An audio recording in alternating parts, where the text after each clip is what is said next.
Hi friends, please settle down and close your eyes.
So, a quick recap guys.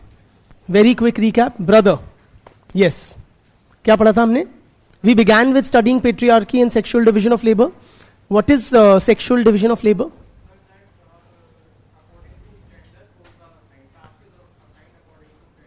For example? हाँ. Very good. ठीक है. And what do you give me a very simple, complete definition of patriarchy, brother? Yes.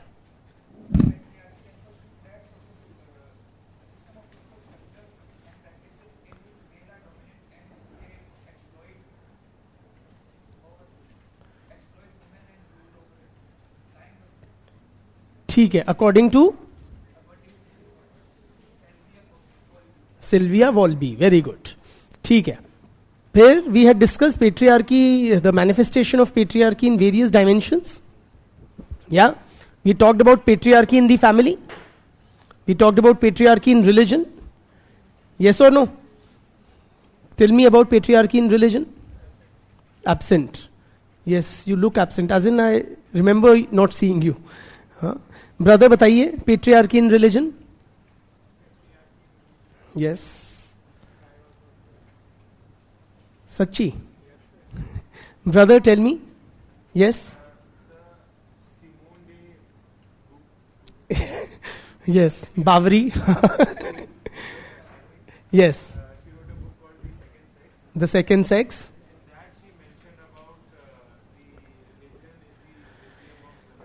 बिल्कुल. Perfect. ठीक है. और बताइए. Karen Armstrong, ji. Religions are dominated in what sense? God is man. Absolutely, religious leaders are typically men. Authors of scriptures are men. Rules governing marriage, adoption, property, inheritance, etc. favor men. You have the menstruation taboo. Places of worship are controlled by men. ठीक है, great. We talked about patriarchy in the family. Brother, look up. Yes, tell me. Patriarchy in the family. Who? हाँ तो फिर Anne Oakley's critique of the mother housewife role. What does she say?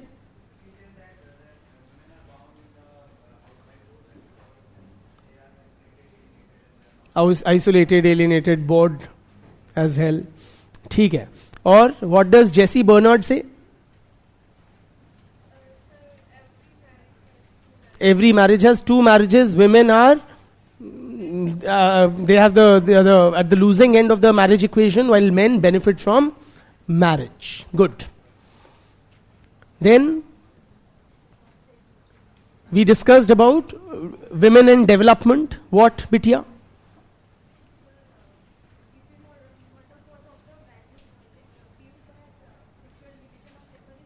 According to Murdoch, sexual division of labor is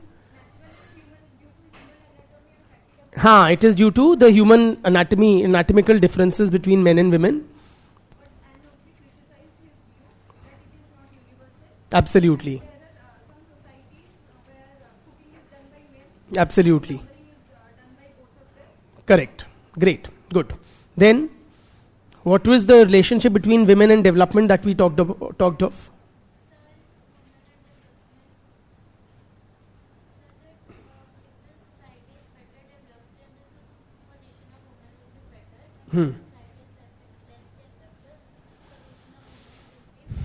If the society is more developed, position of women is better. If the society is less developed, the position of women is also worse off in general. But the status of women also impacts the level of development of the society. Wonderful. So it's a two-way street, right? Also, you know, friends, Japan is a classic example of a society which is highly developed, but the position of women is not, what would generally one would associate with a highly developed society. Are you with me? In other words, development and improved position of women are not, an improvement in the position of women is not a natural outcome or corollary of the process of development. ठीक है?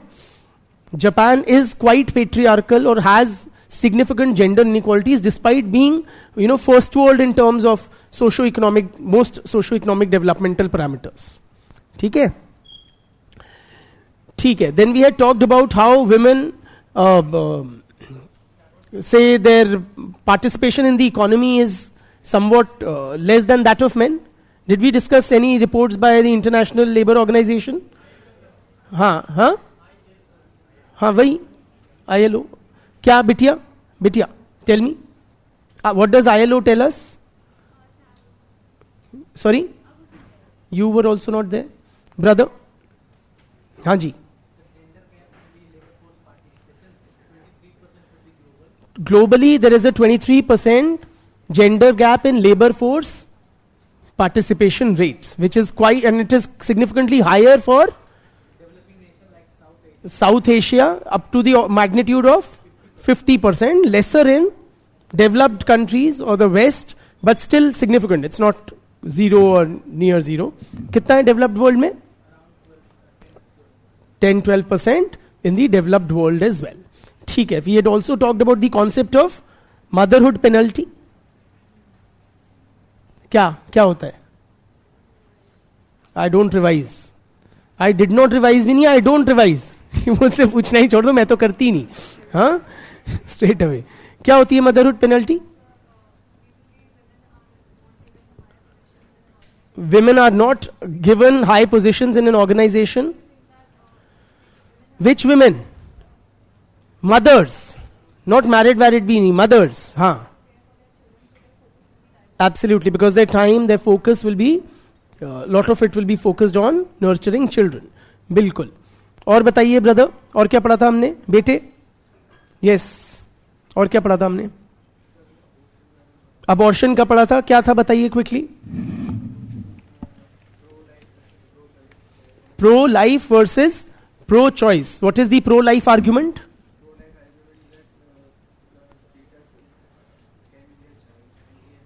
Absolutely. The fetus is a life form and he has a right to life independent of the wishes of the woman who is carrying that fetus. No one has the right to take away that life. What is the pro-chance position? Pro-choice, not pro-chance. Pro-choice. I stand corrected.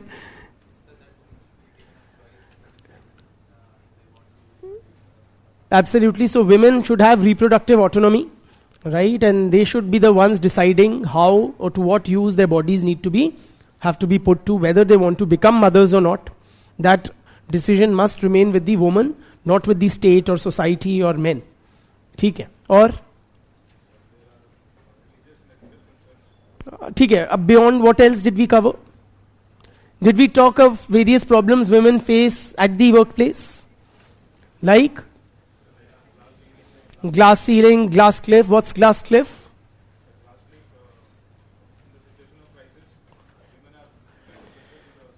Yes, women are put in leadership, fast track to leadership positions in a situation of when an organization faces a crisis. Why? So that if failure takes place, which is highly likely, the blame can be put on the women. और बताइए, और क्या problem? We discussed sexual harassment. Tell me about it.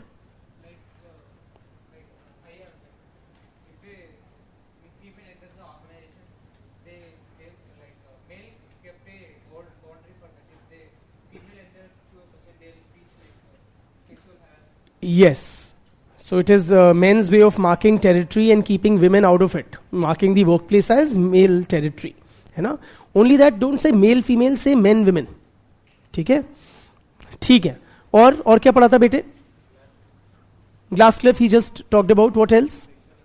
Sexual harassment he just talked of. कान भी तो खुले रखो. और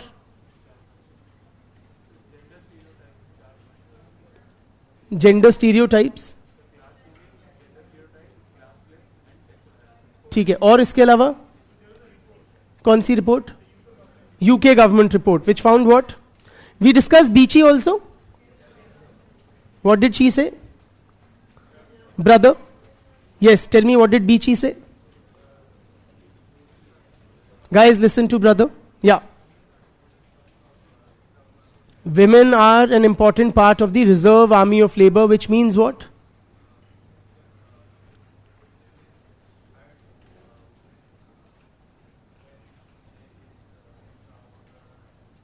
When there is, when demand is high, women employees are hired, women workers are hired.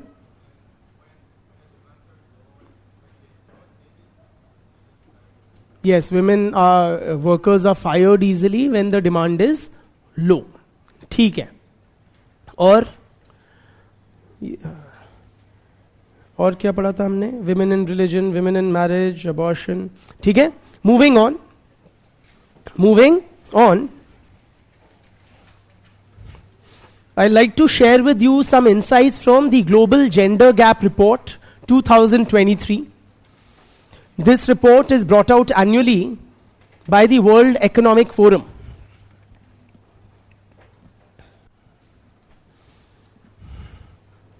Global Gender Gap Report 2023 by World Economic Forum. Now, this report basically captures gender gaps in different countries based on 4 parameters. It ranks 146 countries. It ranks 146 countries in terms of gender gaps.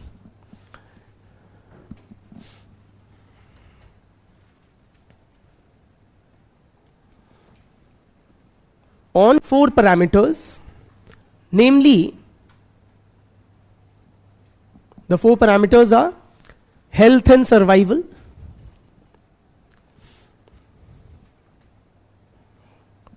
it's also there on the slide, health and survival, educational attainment,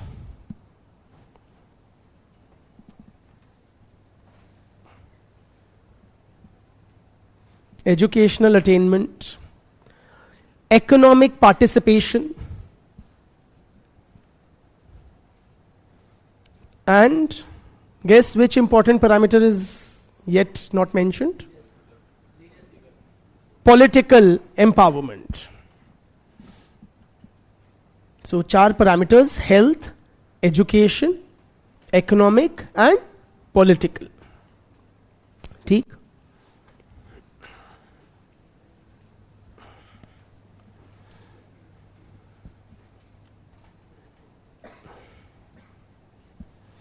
Globally, friends, there is a 31.6% global gender gap. On all parameters combined, there is a global gender gap of 31.6%.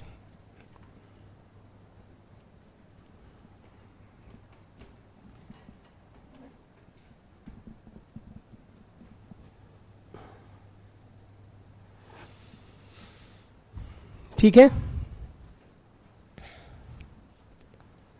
And going by the current pace at which that gap is being reduced, it will take us only 131 years to attain gender parity.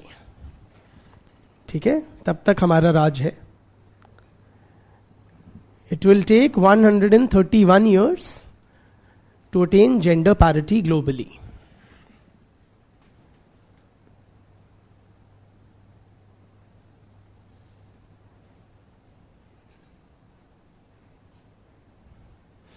Out of these 4 parameters, on which parameter do you expect the widest or the maximum gender gap of the 4 parameters listed? Globally, yes? Political या economic? Economic या educational? Educational या health? Political it is. ठीक है? The widest gap is in terms of political empowerment. Political empowerment gap globally is of the magnitude of 77.9%.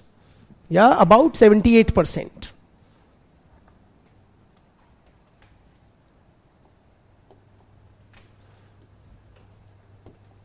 अरे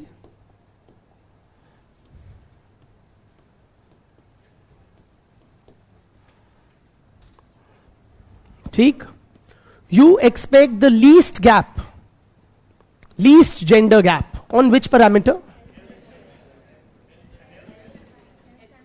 Health या education? Health it is. The least gender gap is in terms of health, केवल 4%.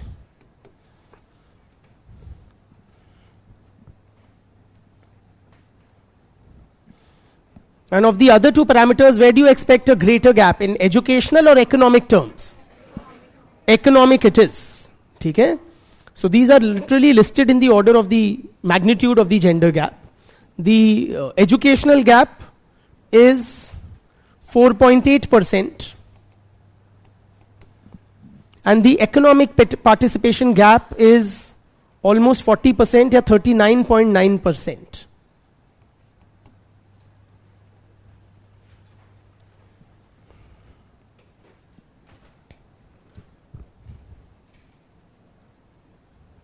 ठीक, I repeat the gaps: 4%, 4.8%, 39.9 या 40%, and लगभग 78% are the health, educational, economic and political gaps respectively.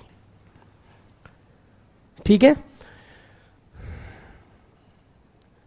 Region wise, the best performing region. Okay, so they divide the world into 7-8 regions or so. The best performing region is, sorry? But that's like a sub-region. Okay, so wider region would be, it is Europe. The best performing region is Europe, where 76.3% of the gap has been closed. अच्छा, ये चल नहीं रहा ना, रुको. Best performing is Europe, where 76.3% gap has been closed.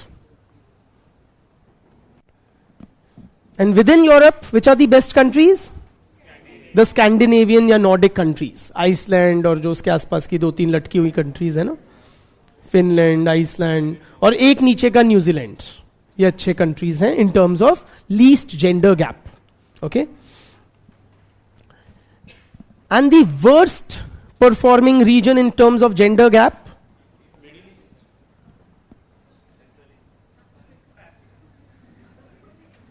That is your Islamophobia speaking?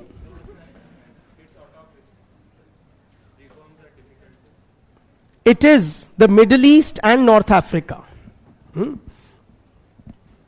The Middle East and North Africa, they combinedly constitute one region in the WEF report. They are the worst performing region. And the second worst performing region is us. Yes, South Asia. ठीक?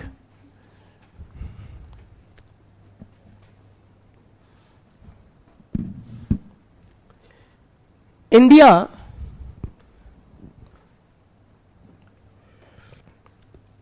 globally ranks 127.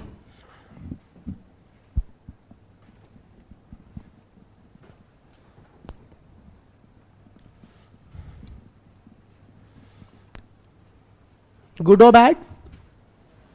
To put things in perspective, Bangladesh, your geographical neighbor, culturally quite similar, Bangla, right, ranks 59. Sri Lanka, another neighbor in the same region, Tamil Sinhalese, not bhai, but where Sri Lanka ranks 115.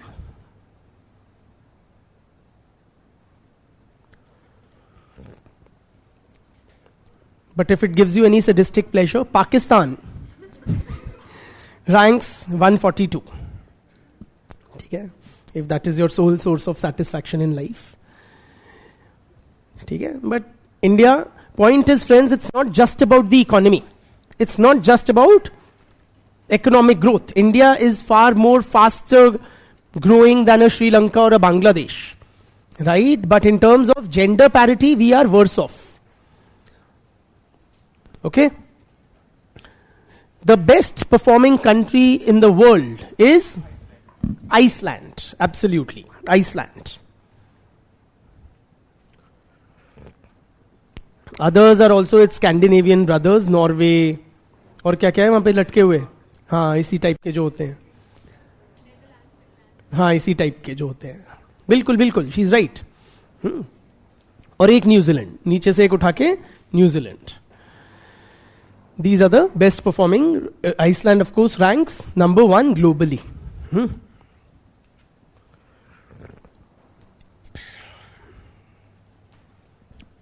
Very importantly, friends, no country in the world is gender equal. No country, no society in the whole world is gender equal. Even where substantial gender gaps have been closed, like Iceland or the other Nordic countries, full gender parity or equality has not yet been attained. ठीक?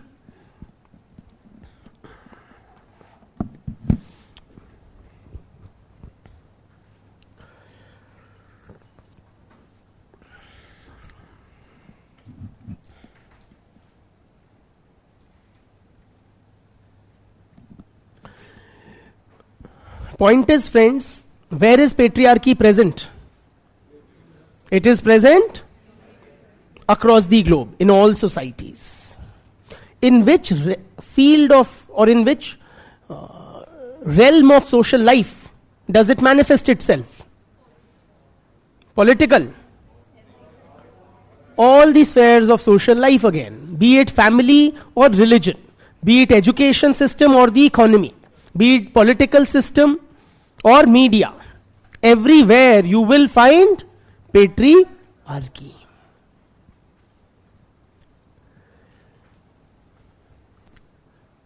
Is there patriarchy in the education system? Why do you say that, women? यहाँ पे you are sitting next to boys, कंधे से कंधा मिला के, हाँ?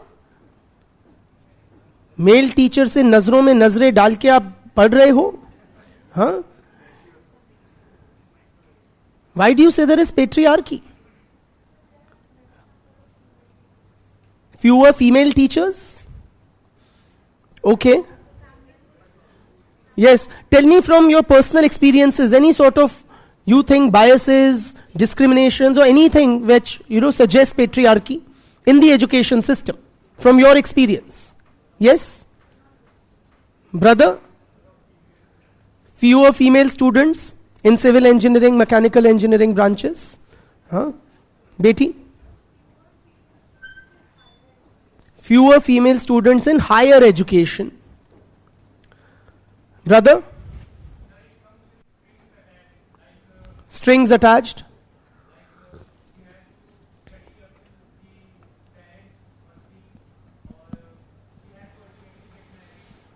So eventually she must get married. Absolutely. Bitya?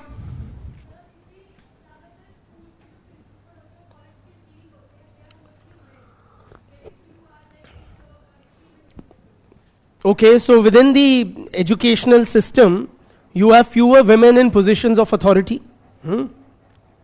Bitia?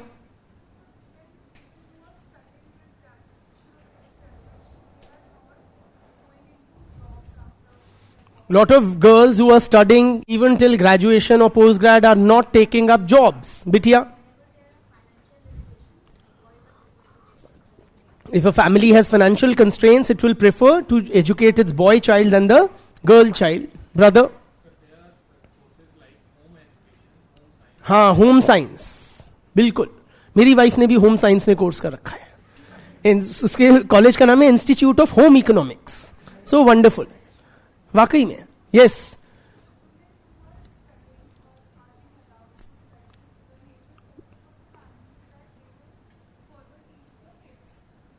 हाँ, बिल्कुल है ना. So an educated woman makes for a good wife and mother. Yes, बिल्कुल. Moral policing in schools. What kind of? Guys, no, gupshup. Huh. The length of your skirt, your socks. How's your t-shirt? Is it too tight or too loose or whatever? है ना? Or your posture or your sitting posture.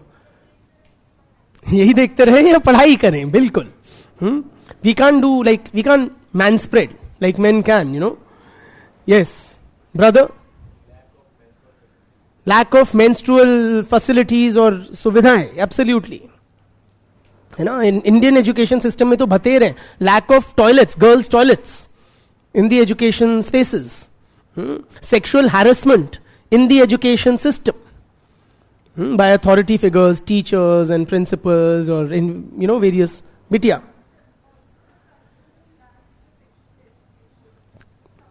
So why is that a woman's issue? I just saw OMG too. It's a men's issue, boys' issue.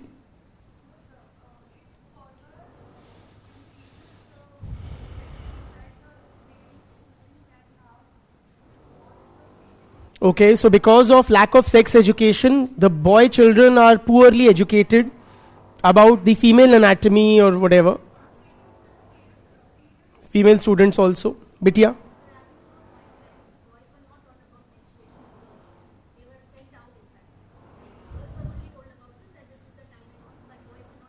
Boys were not taught about menstruation, etc. Brother?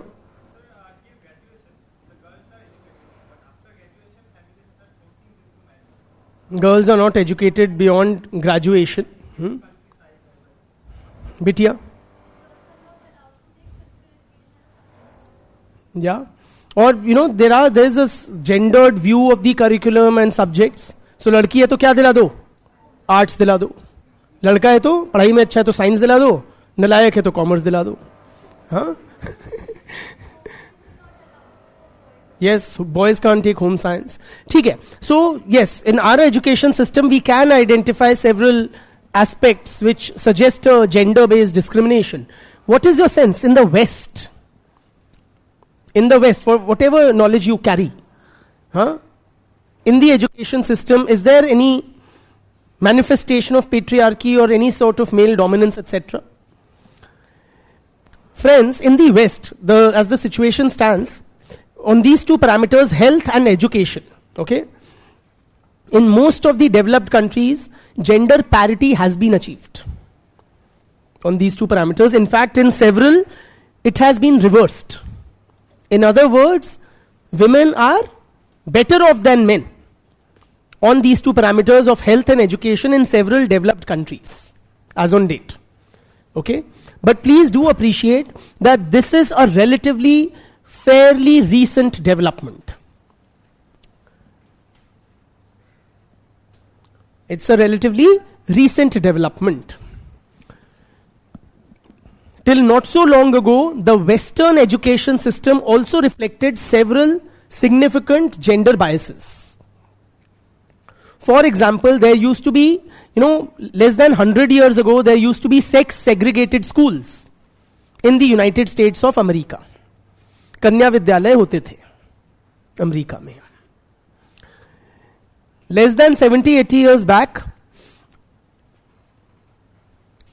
premier educational spaces like the Harvard Business School, Harvard Medical School, did not give admissions to female students in their main courses. Business कौन संभालेगा? Men संभालेंगे. That was the mindset. Since then, gradually, the education spaces have been opened up to women in the West. ठीक है?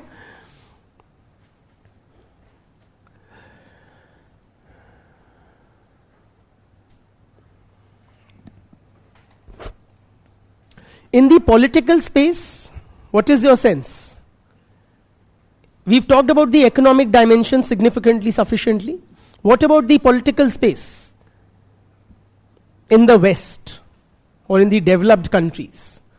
What is the, where do we stand on the issue of gender parity? So like in case of in that there is I believe in Western world there is a lot of gap in itself, like in Scandinavia. In fact, in many Western countries, the gap in terms of political empowerment is substantial. On several political parameters, they are worse off than many developing countries or societies like ours. On several parameters of political empowerment, developed or first world countries, ये भाषा थोड़ी पुरानी हो गई, first world, third world, but many developed countries are worse off than several developing societies.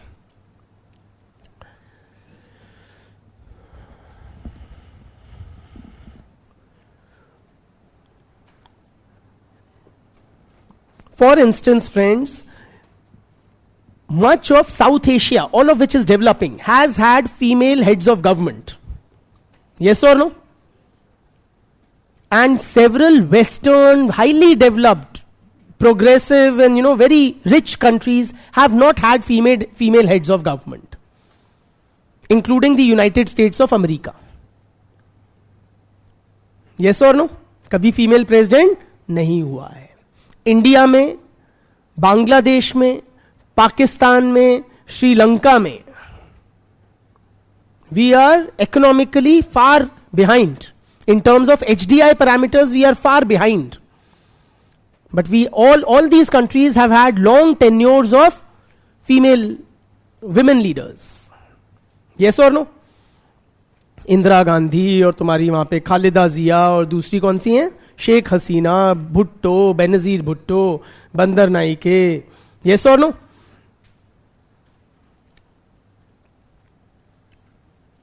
Another parameter which is, this is now very well known, the female heads of state or government.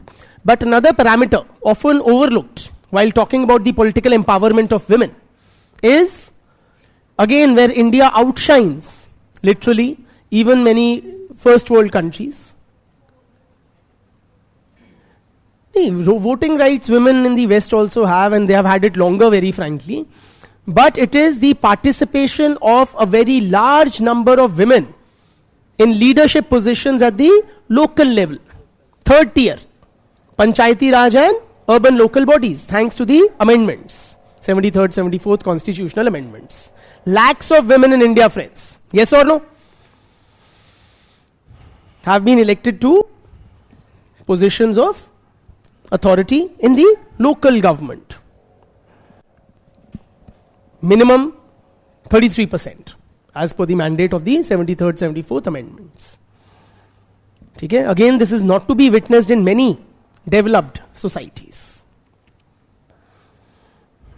ऐसा नहीं है कि women have it very good in India. ठीक है? In the political sphere, we will discuss, there are several lacunae there in terms of women's full participation. But on some of the parameters, we are doing better than many of the developed countries as well. ठीक? So patriarchy exists in all spheres of social life and across the globe. Right? Be it family or education, या religion, या political system, economy, mass media, whatever you see, it reeks of patriarchy. अब एक बात बता दो मुझे, दिल पे हाथ रख के. Are only men patriarchal? Are women also patriarchal? Yani women, you are suggesting, participate in dominance of women by men. The answer is yes, absolutely. Women are active partners in the project of patriarchy. And this participation, rather enthusiastic participation of women in perpetuating patriarchy, can be understood using the concept of patriarchal bargain. Patriarchal bargain.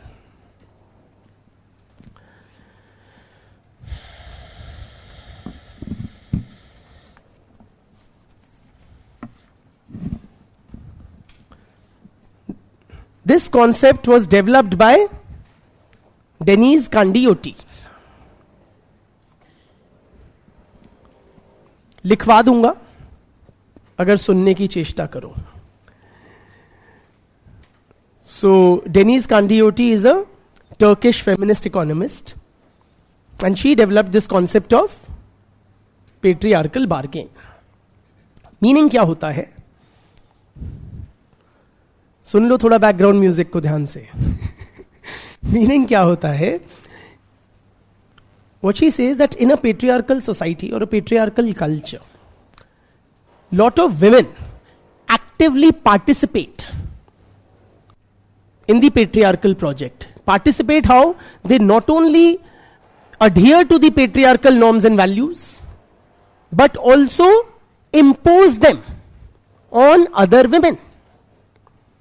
Many women impose patriarchal norms and values on other women in a patriarchal society.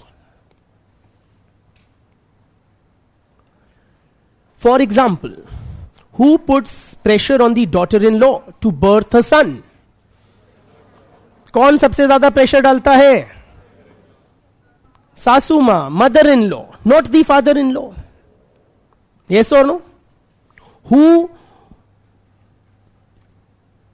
polices the daughter on the kind of clothing that she is wearing? कि ढंग से कपड़े पहनो. Mother या father? Mother. Father कभी नहीं बोलते.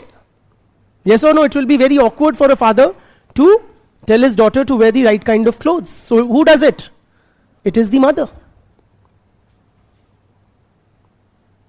Who tells the parents of a girl that your daughter was seen coming late in the evening being dropped by a boy on his bike? The neighborhood aunties. Yes or no?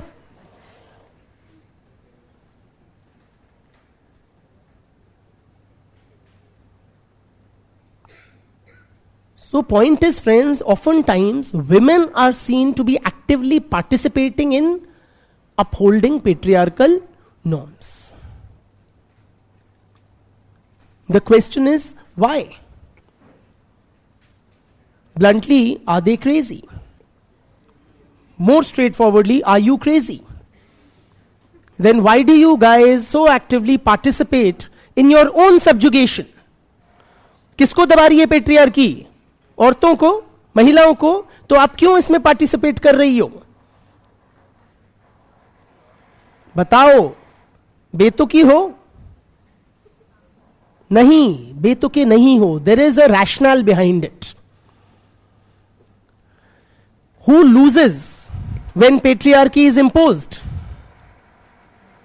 Who loses or who is at the receiving end? It is the women. And who gains when patriarchy is imposed? Not only men.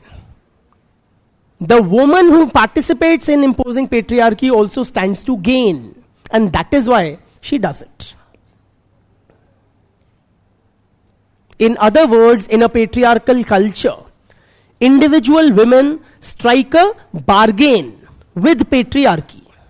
एक समझौता कर लेती हैं patriarchal system से कि चलो मैं तुम्हारे कहे को मानूंगी नहीं, आगे उसको वो भी करूंगी. बदले में तुम मुझे क्या दो? इज्जत दो, पावर दो. a better social standing या position दो, greater prestige in society दो. So individually women strike a bargain with patriarchy so as to derive some benefits from it in terms of social honor या prestige or something of the sort. In other words, patriarchy rewards those women who perpetuate it. For example, when the sas, the mother-in-law, puts pressure on the daughter-in-law to birth sons, does the mother-in-law stand to benefit? How? What does she stand to gain? समाज में इज्जत कि मैं 4 पोतों की दादी हूं. Yes or no? So her rutba, her standing in society rises. Yes or no? When a mother morally polices the daughter for her clothing, attire, conduct, does she stand to gain? Yes, lots. She stands to gain the good mother tag from the society. कि कितनी अच्छी मां हो आप, कितने अच्छे संस्कार दिए हैं बिटिया को. Yes or no? So she becomes the epitome of what it means to be a good mother, a sanskari mother. Yes or no? Who puts pressure on the bahu to get more dowry? Who harasses the bahu for dowry? Who? It is the mother-in-law. Yes or no? So women actively participate. They themselves follow the patriarchal norms and also impose those patriarchal norms on fellow women. समझ आ गई? तो लिख लो. Denise Candioti, in her article titled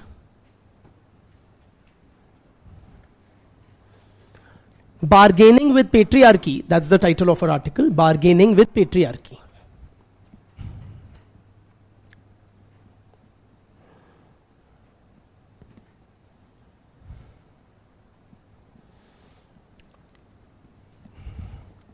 Develop the concept of patriarchal bargain.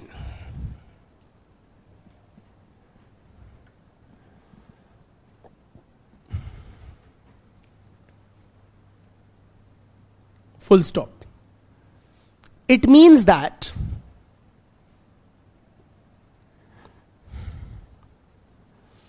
in a patriarchal culture,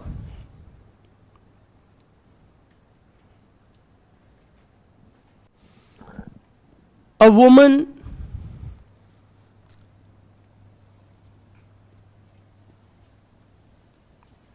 upholds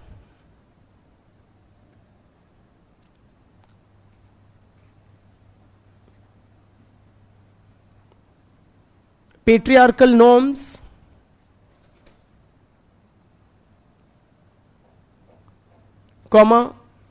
accepts gender stereotypes,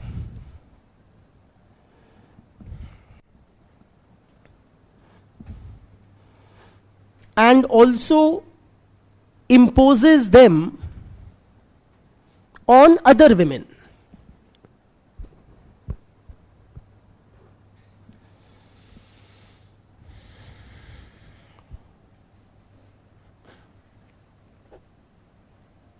Full stop. By doing so,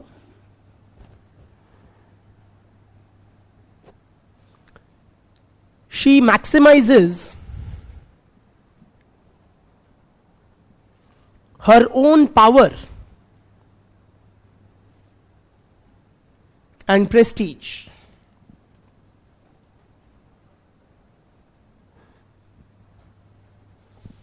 ठीक? Full stop. Thus, a woman conforms to the demands of patriarchy . . . . . . . . . . . . . . . . . . . . . . . . . . . . . . . . . . . . . . . . . . . . . . . . . . . . . . . . . . . . . . . . .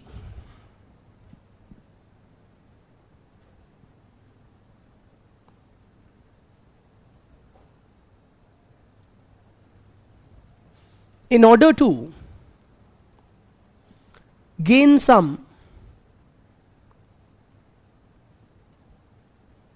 benefits,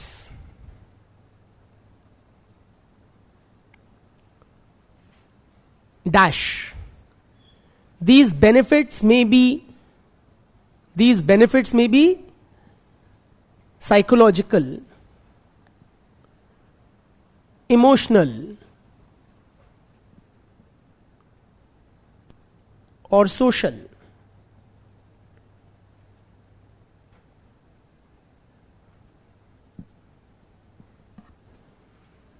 ठीक है, full stop. Patriarchy thus rewards individual women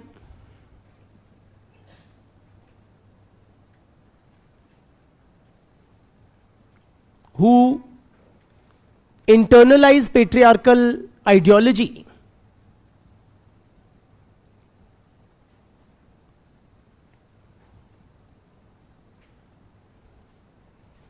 and uphold its norms and values.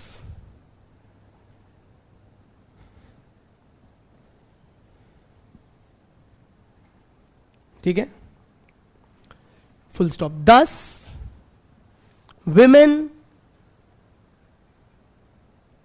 actively participate in legitimizing, upholding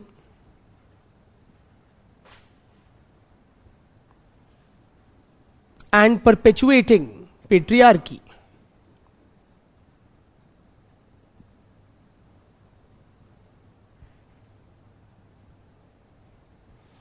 Full stop.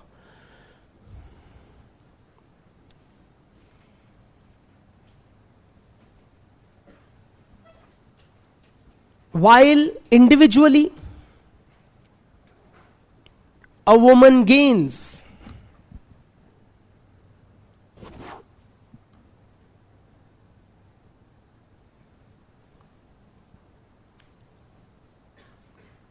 through patriarchal bargain, while individually a woman gains through patriarchal bargain,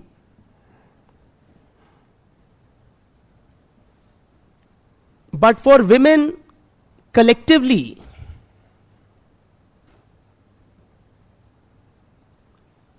it is a loss.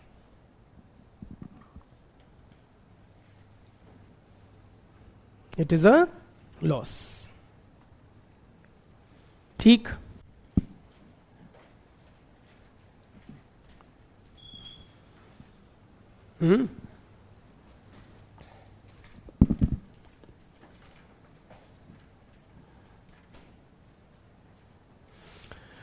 So we've understood how patriarchy exists in all aspects of social life and also across the globe. Sylvia Wolby, friends, she has developed a very nice theoretical framework to explain patriarchy. Nothing new. It's all that we have discussed, but just a very comprehensive kind of a theoretical framework. Okay? In her book, Theorizing Patriarchy, in her book titled Theorizing Patriarchy, Sylvia Wolby has identified 6 structures of patriarchy. 6 structures of patriarchy, meaning 6 structures through which male dominance is maintained in society. Theorizing Patriarchy. Book name is Theorizing Patriarchy. बड़ी standard किताब है, very quote worthy. Her definition of patriarchy, simple, easy to remember, comprehensive, डाल दो हर जगह. Wolby in her book. चाहे paper 1 में लिख रहे हो, पेपर 2 में लिख रहे हो. 6 structures of patriarchy as follows.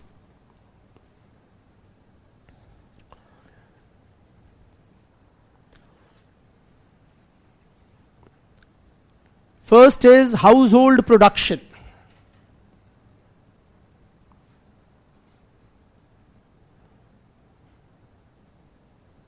Household production.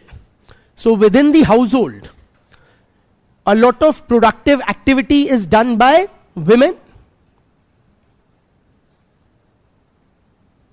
Exclusively or almost near exclusively. All domestic chores are done by women. Child care done by women. Tending to the sick and the elderly done by women. Right? So this is a lot of productive labor that women do and men have been freed from.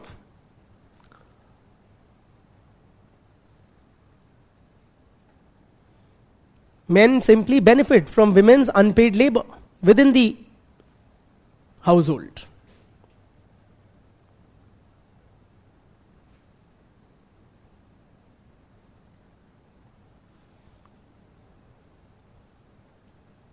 ठीक?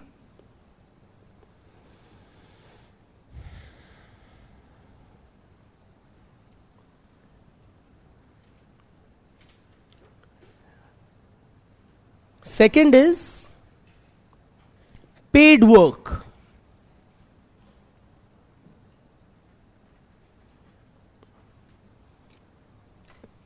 We've discussed various aspects of it. That in paid employment also, men corner the more prestigious or the better paying jobs.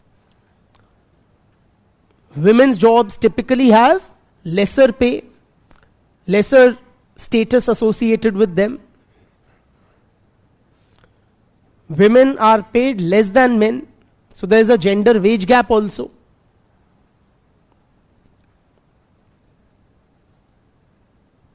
ठीक?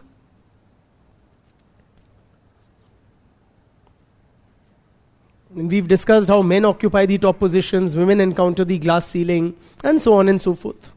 Yes?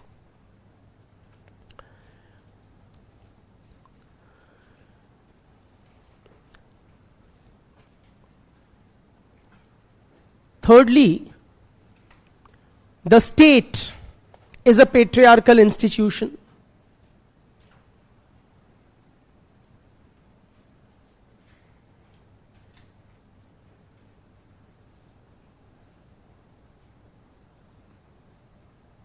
Is that a fair statement to make? Frankly, the modern state has passed any number of pro-women's legislation. Yes or no? Then is it fair to call the state one of these structures which helps to maintain patriarchy? तो गलत इल्जाम हुआ ना feminists का. What do you make of it? Why do they say state is patriarchal despite the innumerable pro-women's legislation? Absolutely correct. You've hit the nail on the head. So, you do have a lot of pro-women's legislation, but they are very rarely or poorly implemented.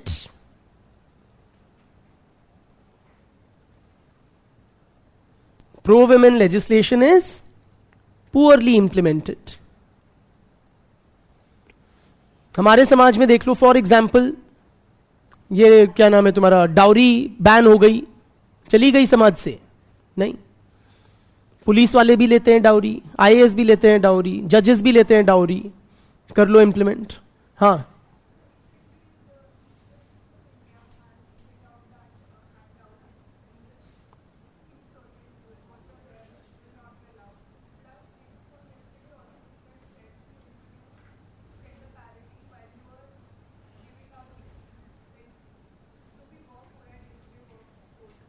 Yes. शब्दों में, intent में और implementation में बहुत फर्क होता है. That is the main gap which feminist highlight, right?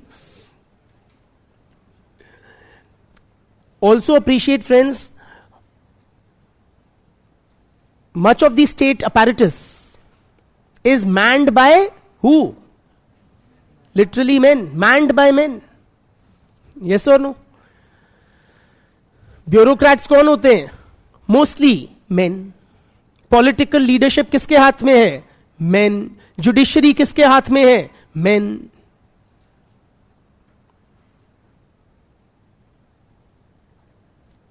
So women do not have full representation in structures of power or decision making, right?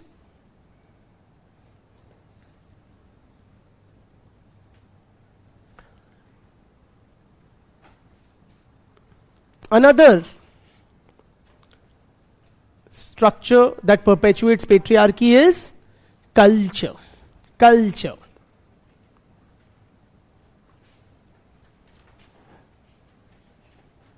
And she's talking about Western culture.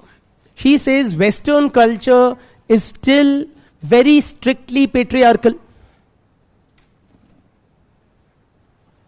Culture of the Western society is still patriarchal.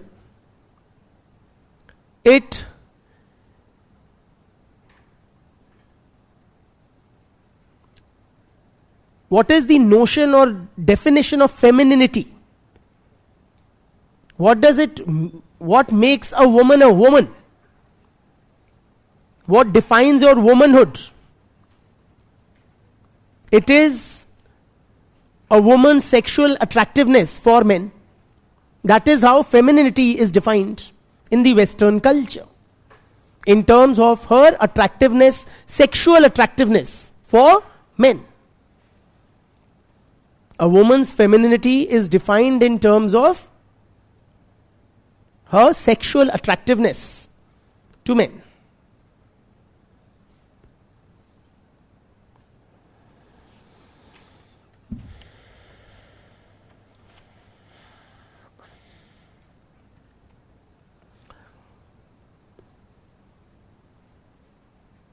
Yes,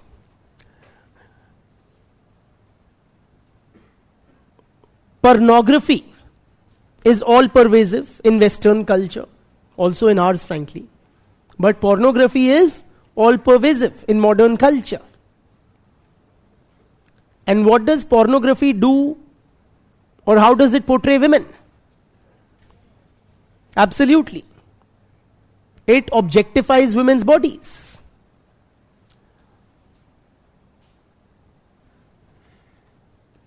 Not just objectifies, one can say, it dehumanizes women. You stop seeing women as full human beings.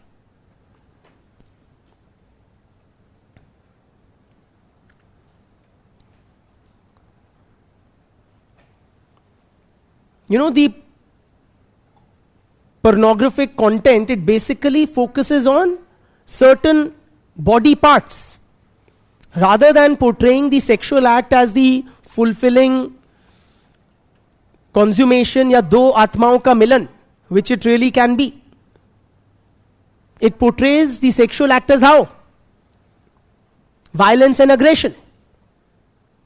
So it encourages violence and sexual violence and aggression against women.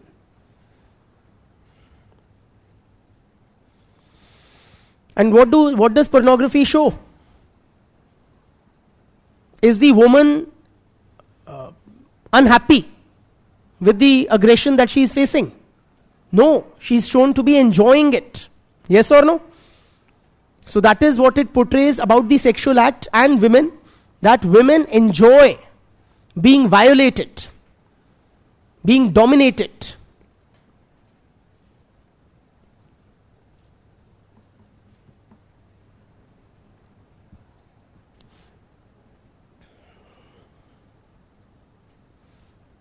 So pornography encourages the degradation of women by men. It encourages violence and aggression against women by men.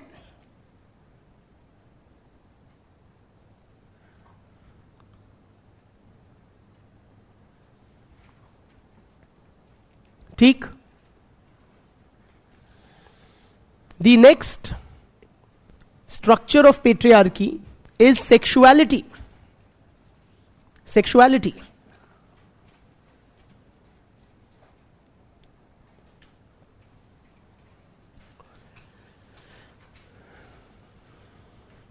There is a sexual double standard in the society. There is a sexual double standard in the society.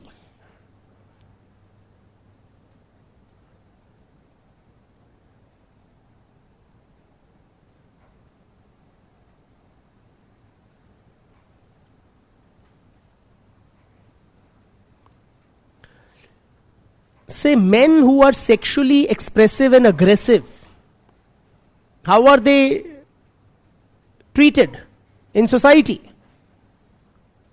उस व्यक्ति को क्या कहते हैं, उस आदमी को जो सेक्सुअली अग्रेसिव होता है? यस, स्टड कहते हैं. यस और no? So male sexual aggression etcetera is celebrated. For instance, if a man has had sexual relations with multiple women, he is regarded as a stud. You don't write stud in your answers, but you understand, right? It is celebrated.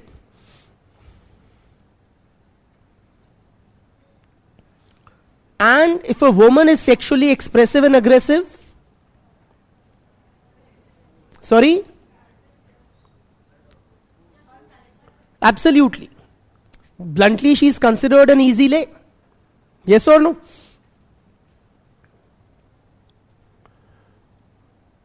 So, while expression of female sexuality is condemned, expression of male sexuality is celebrated.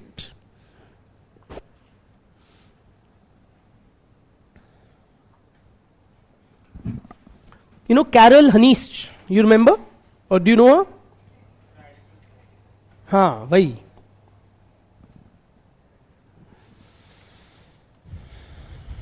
Carol Hanisch gave a very kind of, should I say, catchy kind of a feminist slogan. Okay, when she said, the personal is political.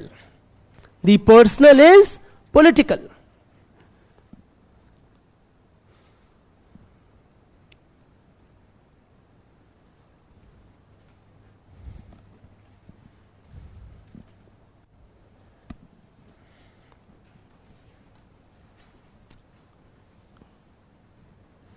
See, in a patriarchal culture, what this means, I'm just explaining what this means, this feminist slogan coined by Carol Hanisch, that the personal is political.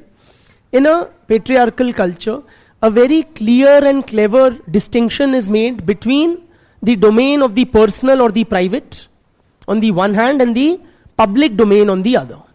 Yes or no? So, for instance, if a man is sexually aggressive towards his wife, can you tell him to stop? What will happen if you reach out to him to discuss this issue? He will slam the door on your face that it is my personal matter. आप मेरे व्यक्तिगत मामले में दखलंदाजी मत कीजिए. Keep out of my private affairs. Mind your own business. Yes or no? Or if a man slaps his wife, yeah, within the four walls of his house, is it your concern? What will he tell you again? It is our private matter. It's a personal matter. Don't intervene in our personal affairs. Yes or no? But these matters, what happens between a man and a woman in the bedroom, is not merely a personal relationship between the two. It has wider social and political ramifications. Please appreciate. वो सिर्फ उस आदमी और उस औरत का व्यक्तिगत मामला नहीं है.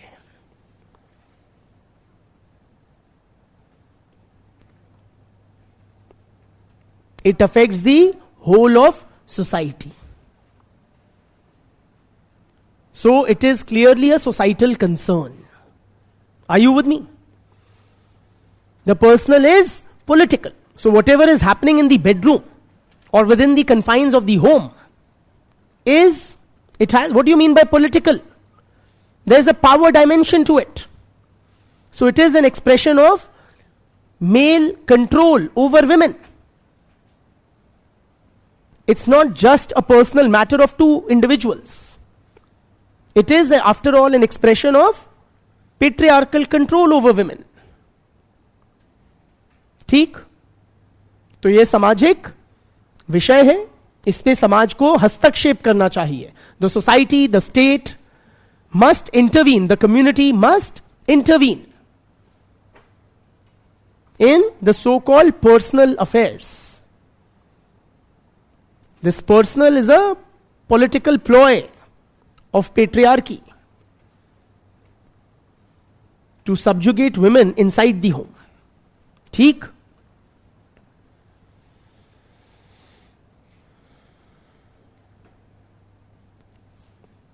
I was seeing this serial, Anupama.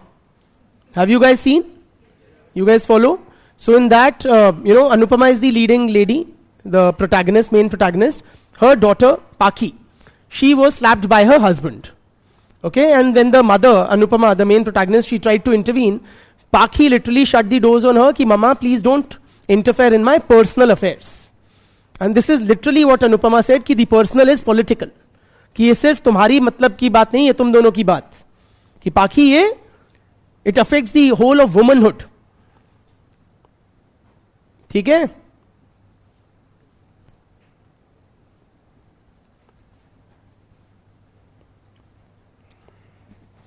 And finally, the last structure or pillar of patriarchy, according to, क्या नाम है तुम्हारा? Wolbe, is violence. Violence is the ultimate form of male control over women. अच्छा वो इधर आ नहीं रहा.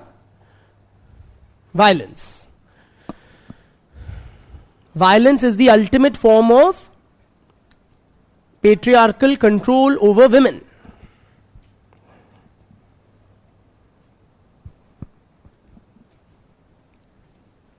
And is it a rampant problem? If you recollect, we had talked about how the UN Women has suggested that every third woman has been subjected to violence globally. That is the scale of this epidemic, if we may call it that. Right?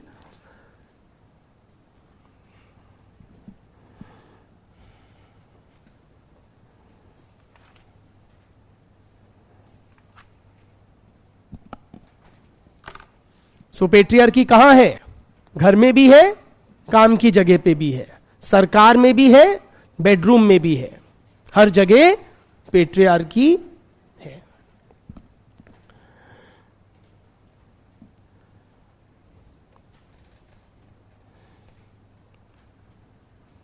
Heavy हो गया थोड़ा. Just look at this picture. It shows a woman with a lock on her lips, and the text below says, क्या यह संभव है? Or is it possible? Nice? Is it funny or no? Come on, yeah. Now, feminists have a problem with such jokes also. Okay? They suggest that such jokes reek of patriarchy. This is just a sample or one example, but there are aplenty. They are regular. They are actually also quite funny. Okay? All of us have possibly laughed at these sexist jokes and humor. For example, in the Western world, you have a lot of what are called blonde jokes. Yeah? Dumb blonde jokes. जिसका Indian version would be the Alia Bhatt jokes. If you've seen that Alia Bhatt is so dumb that, you ask her a basic question and she'll come up with something very asinine. Right? Or there are plenty of, jokes about the nagging wife, the shucky wife, the suspicious, forever suspicious wife. Or how the wife is a spendthrift, kharchili wife. Yes or no? Or how the husband is like a dil fake kind of a guy. He has a ghar wali and a bahar wali, and how he manages the two, and so on and so forth. Have you all heard such jokes? After marriage you get a lot of them. Wife jokes and, Have you guys come across such jokes which stereotype women or basically, some fun at the expense of women, if I may call it that. कोई एक सुना दो बढ़िया सा sexist joke, veg में. Yes, brother. Sorry? Scooty को पांव से रोकना. अच्छा. Though I didn't get the context, sorry. अच्छा, ब्रेक की जगह पांव से रोकना स्कूटी को. ठीक है. और बताओ. और कोई बढ़िया? Any jokes? Yeah, brother. Sorry?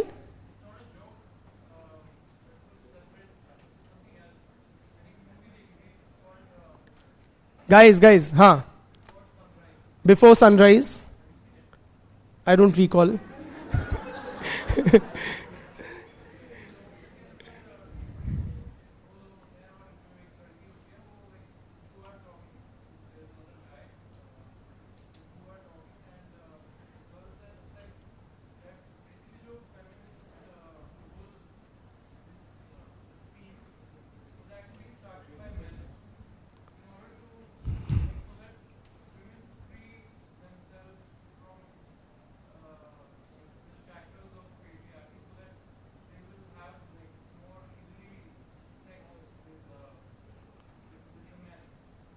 Men started this so that women free themselves from the shackles of patriarchy and are more freely available for sexual activities.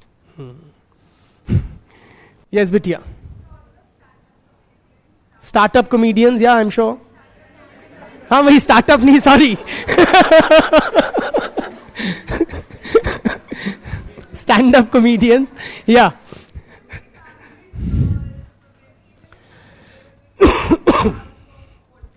हाँ हाँ, they'll target women on their accent or their looks or their weight or their something.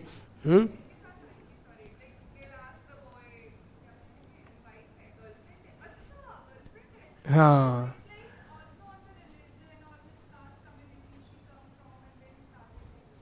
Yeah? बिटिया? हाँ हाँ हाँ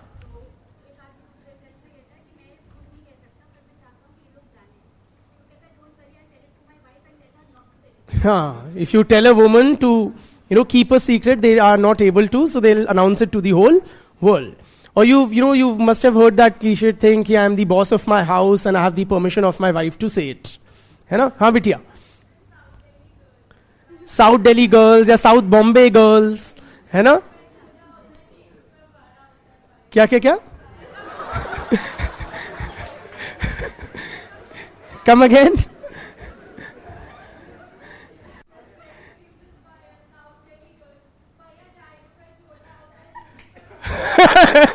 अच्छा. Right, so yeah. हाँ brother. क्या? अच्छा. हाँ बिटिया.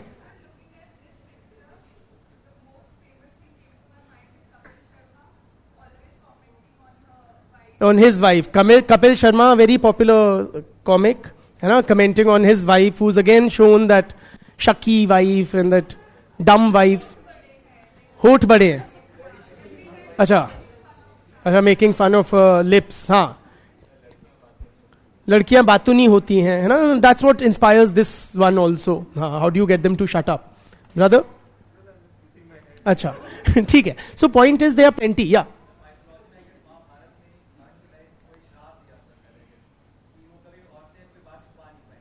अच्छा, ऐसे महाभारत में? Oh, that's new. That's a revelation. हाँ बिटिया.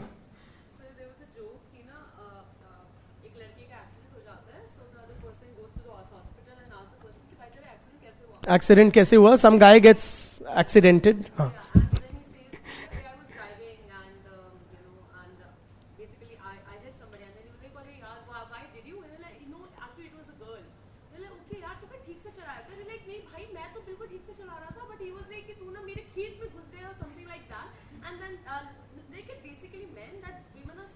Women are horrible drivers, है ना? No matter how much you try to save yourself. Yes. हाँ हाँ.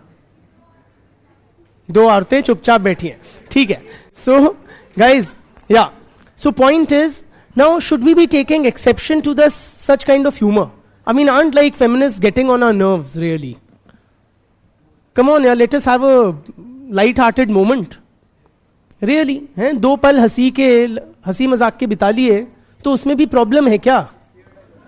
हाँ, why is it problematic? Or like, you know, here this co-ed kind of a classroom, we've all had a hearty laugh on some of the good jokes, like Bhaya. So why is it problematic?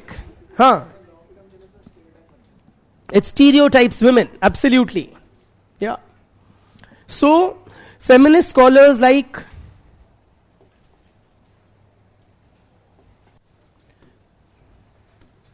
Michelle Bemiller, scholars like Michelle Bemiller argue that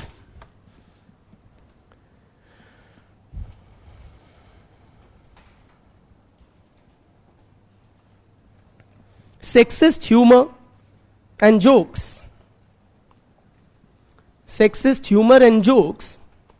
normalize misogyny. Misogyny literally means women hating attitudes. Normalize misogyny. They frequently sexualize and objectify women.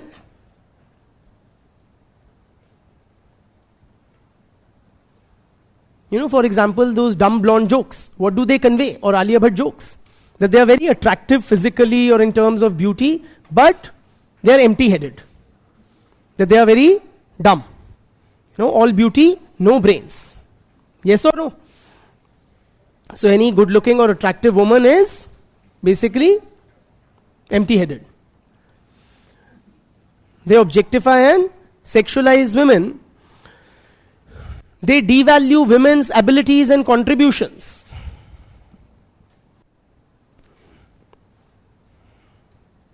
Devalue women's abilities and contributions. You know, for example, those wife jokes. What do they suggest? That wives are good for nothing, sitting at home, khali बैठी हैं. So all of this, you know, empty mind is a devil's workshop wali baat. So they come up with all the baseless, you know, shucks. What's shucks in English? Doubt nahi. Suspicions. Baseless suspicions and so on and so forth. While husbands are hardworking and they know the value of money, wives are spendthrifts, and also women by implication are gold diggers and so on and so forth. They perpetuate gender stereotypes. And even normalize and encourage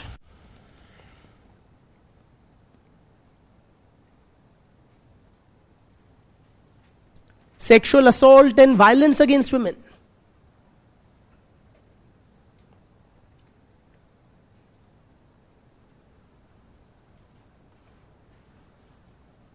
Even normalize sexual assault and violence against women. You know, for example, there is this sub-genre called rape humor. Jokes regarding a crime as grave, as heinous as rape. And it's not something esoteric or not something foreign. For example, and I'm sure all of us have laughed at it. In Three Idiots movie, you had that very famous scene where Chatur is, you know, giving a speech in which the word chamatkar is replaced by the word balatkar. Yes or no? And we all have had a hearty laugh on that, all men and women. So in the audience, for public, the superstars, everybody is having a good laugh. Elderly and young and cool and yes or no? So it makes light of something as heinous as rape. Isi tarah you have a lot of jokes on eve teasing, butt pinching. Yes or no? Such kind of things. Or ogling at women. Are you with me? So it makes it, you know, very normal in the society. Your jokes, your abuse also. When one boy abuses another, how does he abuse him? Referring to the mother or the sister. Yes or no? So it becomes like everyday bhasha. They don't even really mean it, or it's not even in a confrontation that you use such language, but it becomes a part of your daily routine.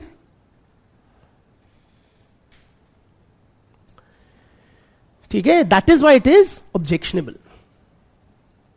And this commodification, etc., it's not just that superstars, movies, or TV people are doing. People do it in real life, in the real world, in colleges, on the streets. What do two boys say if two women are approaching and they are like attractive? हाँ, ये तेरी भाभी है, ये तेरी वाली, ये मेरी वाली. Yes or no? You know nothing of them, yet you treat them literally like objects. That she belongs to me and she belongs to you. ठीक? इसलिए ये ऑब्जेक्शनेबल है. आप सोचो सर ये तो बड़ा नेचुरल है. नेचुरल नहीं है ये. It reeks of a patriarchal mindset, and it helps to normalize and perpetuate this system, this social system wherein women are dominated and oppressed by who? Men.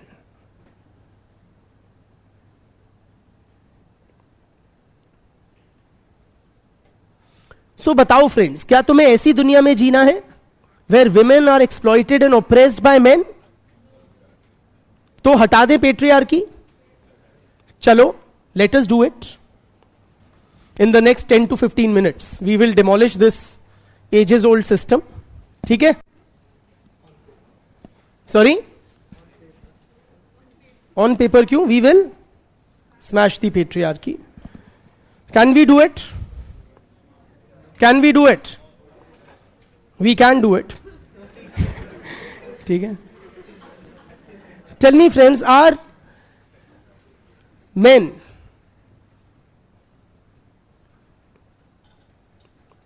do women need men? Or can women do without men?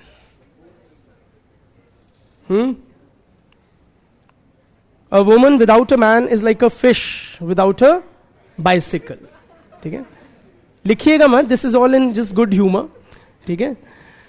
These are like feminist posters, etc. So heading though, feminism.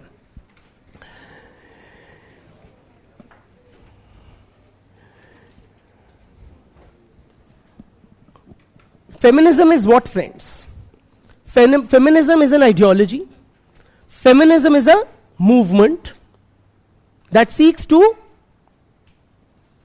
do what? Remove क्या? Patriarchy. And replace it with what? What is the opposite of patriarchy? It is not matriarchy. Please appreciate, there is this very one of the most celebrated Indian feminists who died recently 1 or 2 years back, Kamla Bhasin. Okay? She has pointed out again and again that the opposite of patriarchy is not matriarchy. In other words, the opposite of, ending male dominance is not to replace it with women's dominance. It doesn't mean that women should now start oppressing and exploiting men. That women should rule over men. The opposite of patriarchy, and therefore the objective of feminism is equality. Equality. To create a society where all persons, both genders, are equal. Where men and women are treated equally.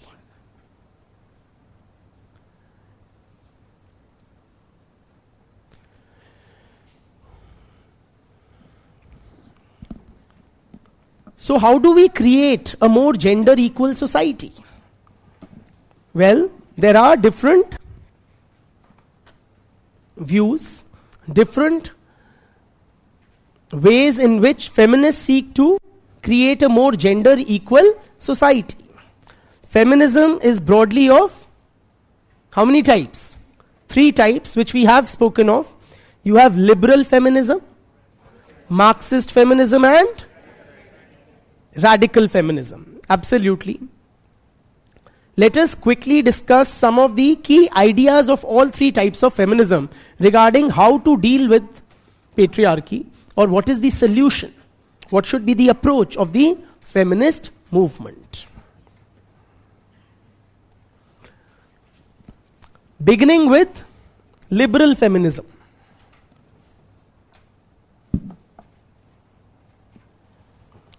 Scholars like Betty Friedan and Gloria Steinem, जो ले लो.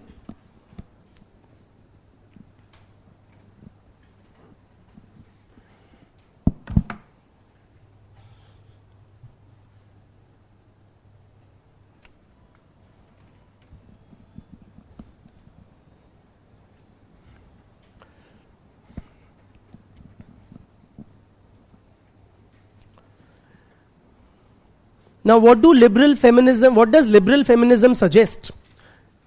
Firstly, appreciate, friends, it does not suggest a complete overhaul of the social structures. Rather, it seeks, मैं लिखवा दूंगा, it seeks to improve the position of women within the existing social framework through incremental kind of reforms, through gradual improvements in the position of women in different spheres of social life.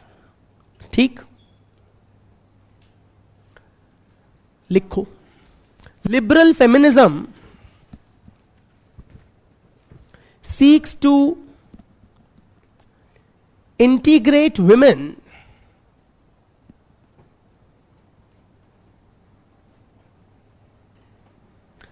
into the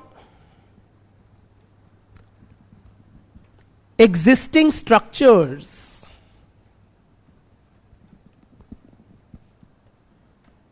of mainstream society.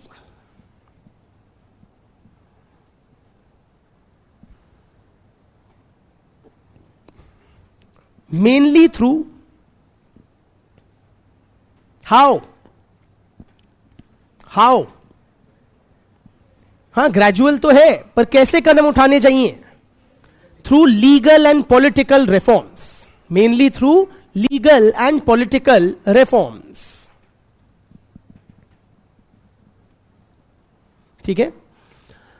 So what kind of measures or steps does liberal feminism advocate?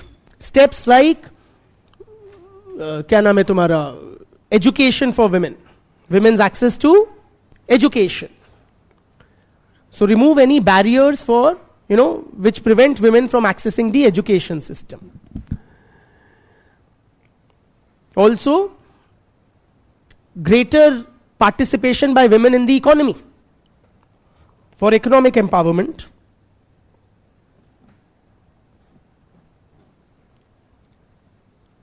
How do you do that? Through, say, maternity leave. You enable women's participation in the economy through measures like maternity leave. Have crèches at the workplace.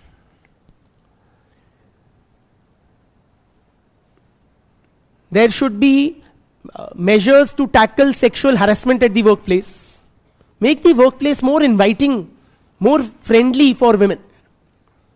Right? Equal pay for equal work.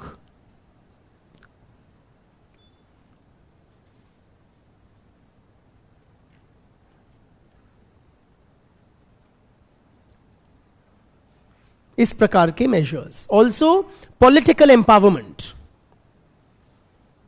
For example, earlier, a lot of these movements demanded suffrage or voting rights for women. Now that has been mostly achieved. Yeah? But one of their key demands historically has been voting rights or suffrage for women. Now they would demand greater representation of women in structures of power or in the political system. Greater representation of women. In India, how is that demand articulated?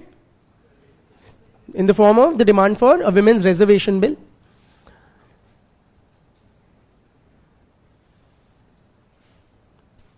Having more women in leadership positions. More women in leadership positions. ठीक है. Also, they would demand social security measures for vulnerable women. Social security measures, protective measures for vulnerable women. And which categories of women would be considered as more vulnerable? Say if you're talking, yes, widows हो गई, women from the lower castes, tribal women हो गई, acid attack victims हो गए, sex workers हो गए. These are more vulnerable categories of women. ठीक, ये है तुम्हारा लिबरल फेमिनिज्म. मतलब इसी दुनिया को महिलाओं के लिए और जीने योग्य बना दो. Clear? Then you have Marxist feminism.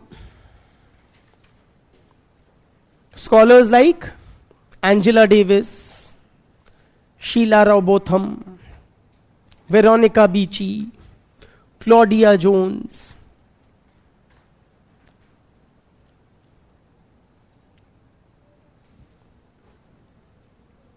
You want me to get up?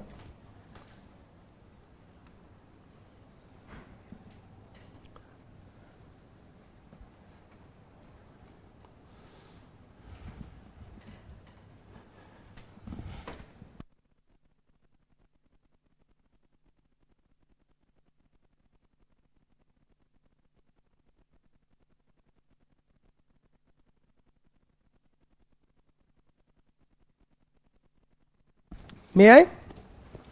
So from a Marxist feminist perspective, and we've discussed it at length, women's subordination benefits who?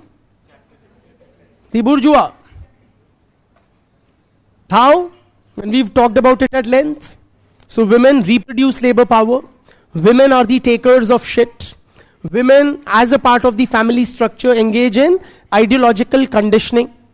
Yes or no? Which produces pliant workforce.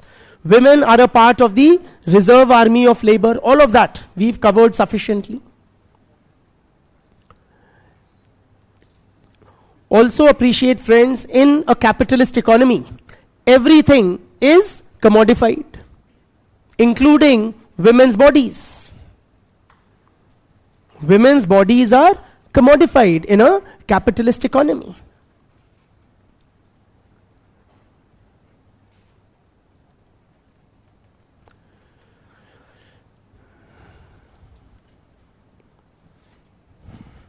In other words, friends, commodification of women generates billions of dollars in revenue. For who? The capitalists. Various industries are based upon, billions of dollars worth industries are based upon the commodification of women's bodies, such as pornography, such as क्या नाम है तुम्हारा, ये prostitution या sex trade. Yes or no? Such as human trafficking, such as advertising. Lot of these industries, billions worth industries, are based upon the commodification of women's bodies, generating profit for who? The capitalist.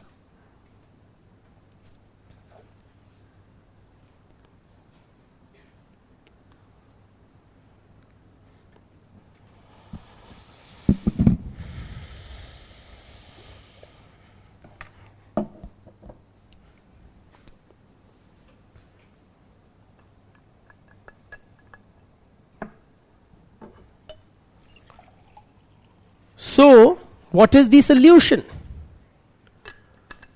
From a Marxist feminist perspective, what needs to be done in order to tackle patriarchy, remove patriarchy? Absolutely. Establish a communist society. Proletariat revolution resulting in the abolition of private property and the establishment of a communist society.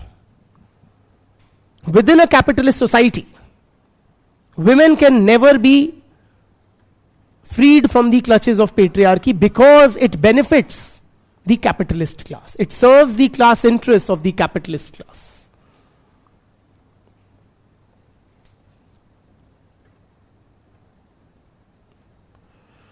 Marxist के हिसाब से हर चीज का एक ही रामबाण इलाज है, क्या? प्रोलेटारियत रेवोल्यूशन लाओ और कम्युनिज्म बैठाओ. ठीक है.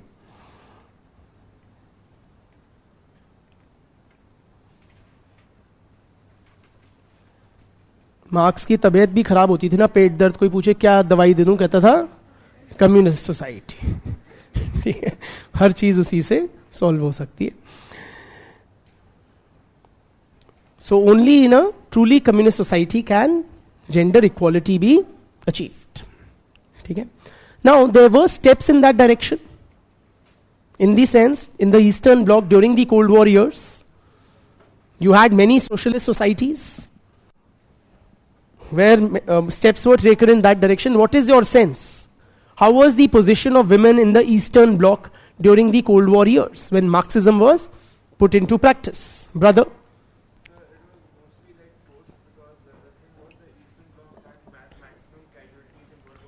For instance, Russia lost 80 lakh men in that war.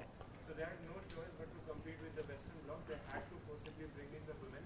That's why Russia and the Eastern Bloc today is called a post-feminist society. Yes, very good. Okay. On the whole, the position of women in the Eastern Bloc during the Cold War years was considered as being significantly better compared to women in the capitalist societies. But they were far from attaining gender equality. Far better than the position of women in the capitalist societies, but still a far way off from attaining gender equality. ठीक? In other words, the abolition of private property and the move towards communism did seem to suggest an improvement in the position of women. But perhaps that alone is not sufficient to attain gender parity.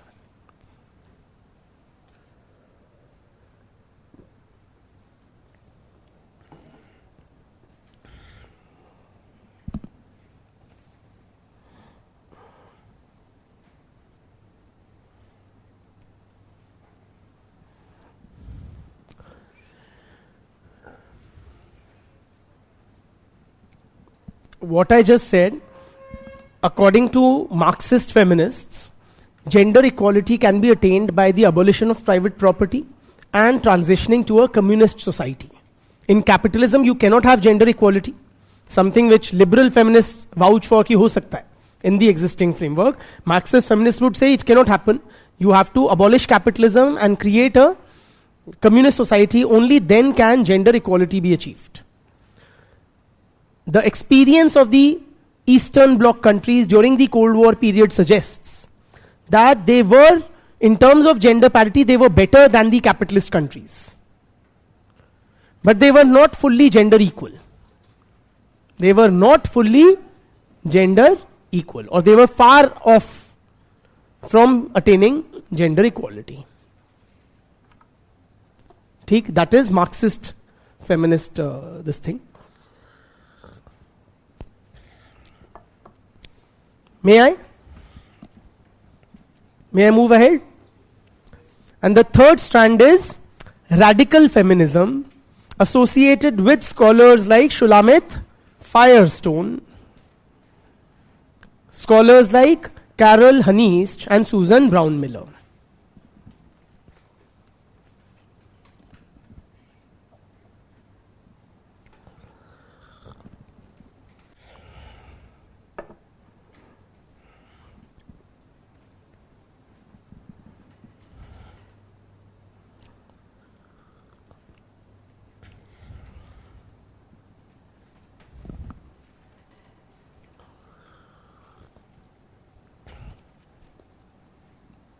According to these guys, friends,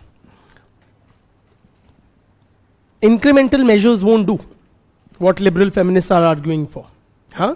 According to radical feminism, a complete overhaul of the prevailing social order is required.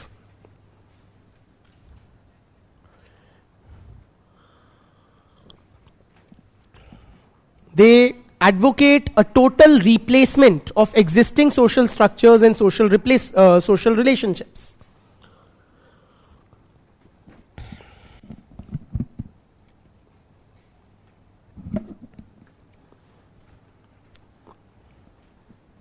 A complete replacement of the existing social structures and social relationships. So these guys, they are very critical of the prevailing social arrangements. For example, they are very critical of the mother housewife role and the institution of family, which is based on it. So they argue, radical feminists argue for an abolition of the mother-wife role and the very notion of motherhood. They are critical of the notion of motherhood.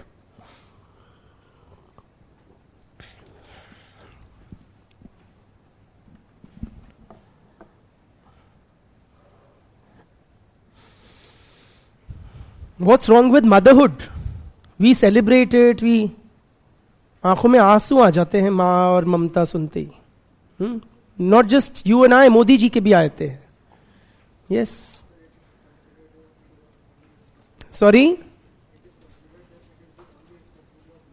It is only the responsibility of women. So there is this even glorification of motherhood traps women. Basically, it entraps women. It, puts the whole responsibility of child rearing on women. Yes or no? कि भैया ममता तो माओ में ही होती है, हम तो पिता हैं, कोई पिताता तो चीज होती नहीं, या बापता तो चीज होती नहीं. There is no concept, or corresponding onus on men. So men don't have that innate affection towards the child which women have. Motherhood बताया जाता है natural है, but it's a social construct. Are you with me? It's a patriarchal construct to entrap women in the mother-wife role. So needs to be abolished. So how will children be raised? बच्चों की परवरिश कैसे होगी अगर उनको मां और ममता नहीं मिलेगी? You will require drastically new systems. For example, it could be collective child rearing by the community or the state, like you have in kibbutz. Do you remember kibbutz? Children were not raised by the parents. They were raised by they were considered the children of the kibbutz, of the community. Likewise, you can have collective child rearing systems. There's another fellow, Alvin Toffler, he wrote a book, Future Shock. Okay? Not a radical feminist, but he gave an idea of how in the future parenting could be.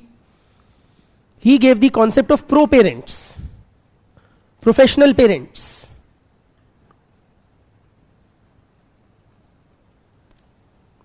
Like I am a professional teacher, you're a professional accountant, you're a professional engineer, yes or no? You're a professional doctor.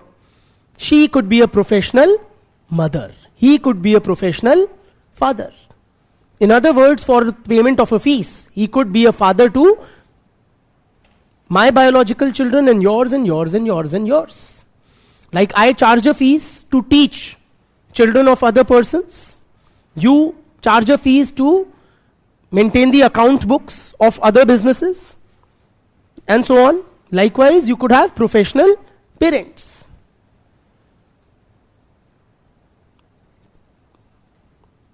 So some new drastic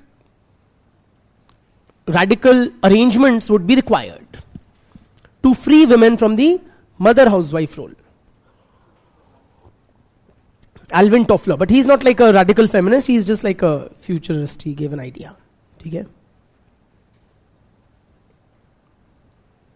So point is, friends, क्या नाम है तुम्हारा? Radical feminism is highly critical of the prevailing social arrangements, be it the family structure, be it religion, be it the state. ठीक है?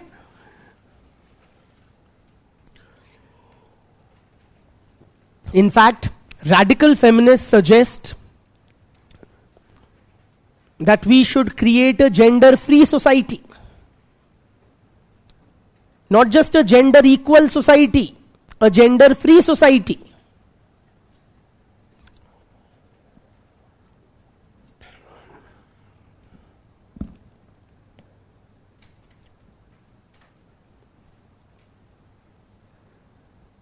मतलब ऐसी society जहां पे नोशन ऑफ जेंडर ही ना हो.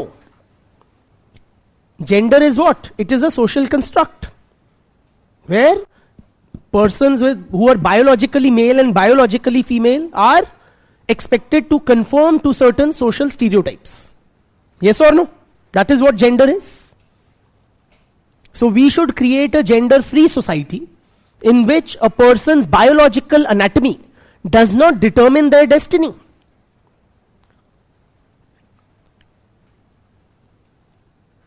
Simply, I could be anatomically male, but freely wear what is regarded conventionally as women's clothing,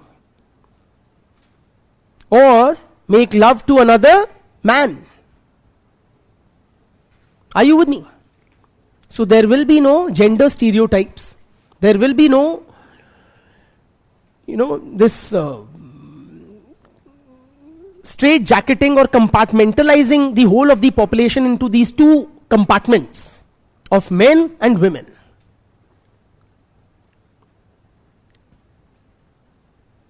पूरी आजादी होगी उस समाज में मुझे अपनी पर्सनालिटी को फुल्ली डेवलप करने की. ठीक?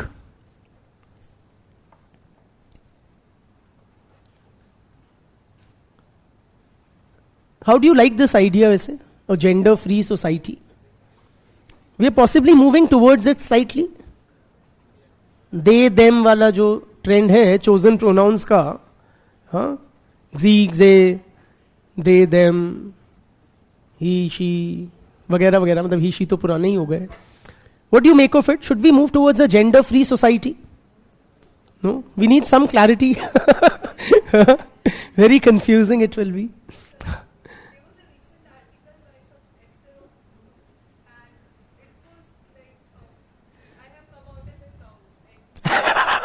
I've come out as a cow. Likewise, species is a social construct. Absolutely. There was a documentary I was seeing on, I don't know which channel. It was about a black man who said, "Nee, I'm white." So he's like, who is the society to, yeah.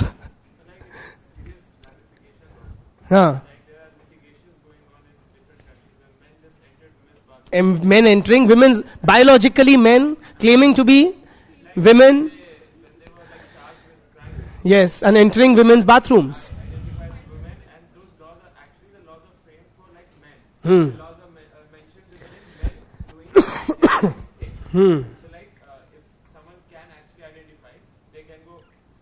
Hmm. Bilkul. Brother? In sports, yes, biologically men entering into women's competitions and winning, hands down.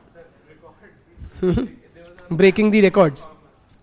There was a man, Liz Thomas, who was in university games in US. Hmm. He was 462 ranked in men's category. 462 rank in men's category. He changed his name to Leah Thomas and entered women's category and broke all the records. And women's category broke all records. Wonderful. हाँ, really. चलिए, but ऐसी बातें करते हैं ये radical feminist. एक, हाँ बिटिया.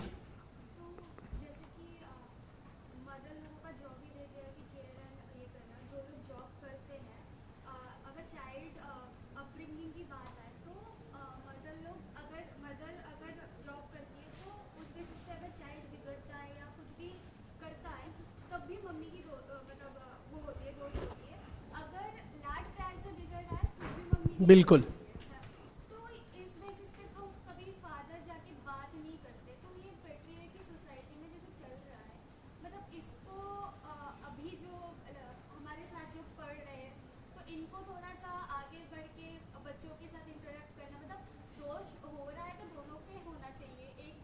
Will men take responsibility for raising children, say, poorly or whatever? This generation? We won't, bluntly. ठीक है? We won't. पढ़ने में सही है. हाँ? चलिए, let me proceed. एक bonus, lesbian feminism. Lesbian feminism. 3 main types, एक not so mainstream.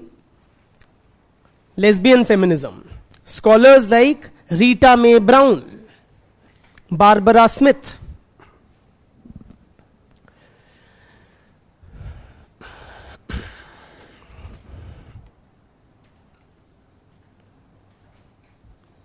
Barbara Smith, Rita Mae Brown, M-A-E. The rest of it is as it sounds. Now what these guys suggest, they basically advocate what we call political lesbianism. Matlab adopting lesbianism as a sexual choice, as a matter of a political statement. Arthat, what they basically say, कि lesbianism is a logical outcome of feminism. Lesbianism is a logical outcome of feminism.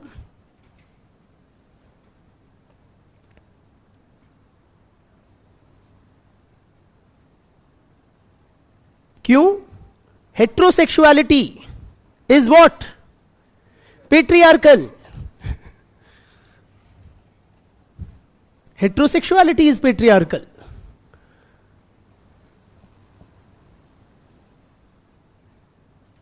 Do you feel apologetic for being men? So, why is heterosexuality patriarchal? Because see, what does it mean to be a man?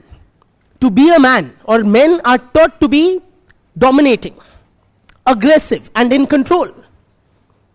While what does it mean to be a woman? Women are taught to be, or socialized to be, passive, subordinate.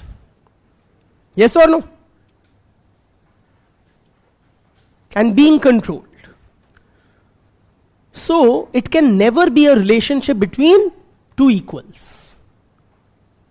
It will always, a heterosexual relationship will always be a relationship between somebody in a position of dominance, another person being dominated.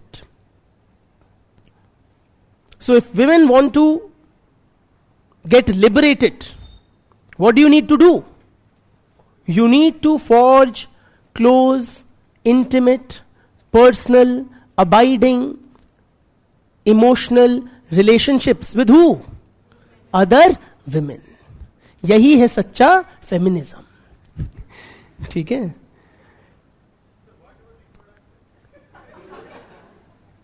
अभी उस पे भी आता हूं, इसके अगले में उस पे भी आता हूं. 2 मिनट दे दो मुझे, रिप्रोडक्शन भी करते हैं. डिस्कस करते हैं. ठीक है? You get the lesbian feminist argument. लिख ली तो चलूं? लिखवाऊं? तो लिखो, सारा रस निकाल लो उसका. Lesbian feminism argues that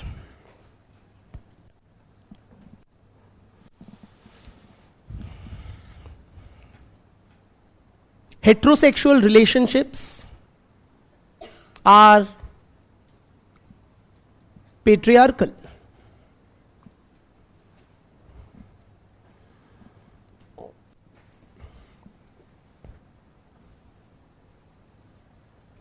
And therefore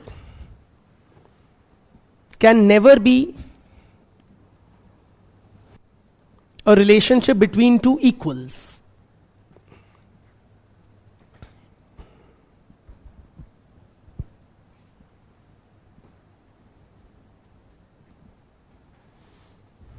Full stop. Therefore, women should invest their energies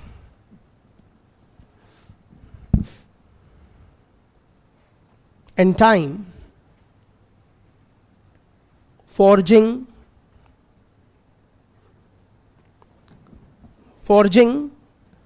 strong, and abiding relationships.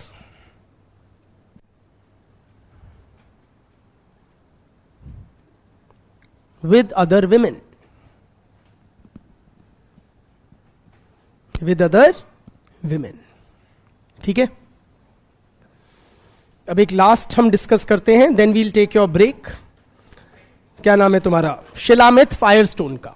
शुलामित Firestone जो रैडिकल फेमिनिस्ट हैं, उनके व्यूज देके फेमिनिज्म को ताला लगा देंगे. Shulamith Firestone, she has written a book titled, अरे sorry, नहीं, ये क्या हो गया? नहीं नहीं, ब्रेक नहीं, ऐसे नहीं, don't wait.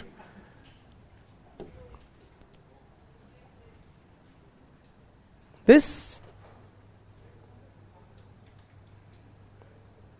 Yes, Shulamith Firestone, she has written a book titled The Dialectic of Sex.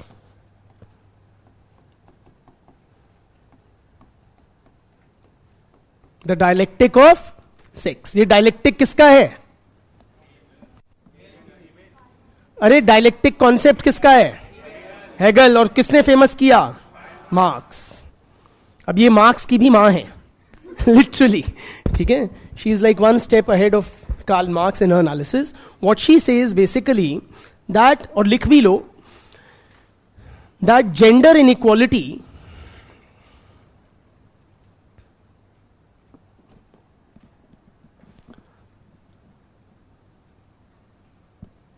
was prior to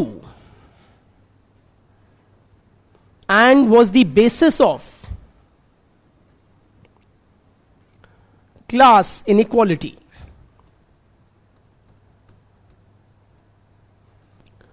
Gender inequality gave rise to class inequality. Gender inequality पहले आई, फिर उसके बाद और उसके बेसिस पे class inequality arose. Marx in his analysis focuses on what? Class analysis. Class inequality. Yes or no? That is what whole of Marx's theory is about. But the basis of class inequality is gender inequality.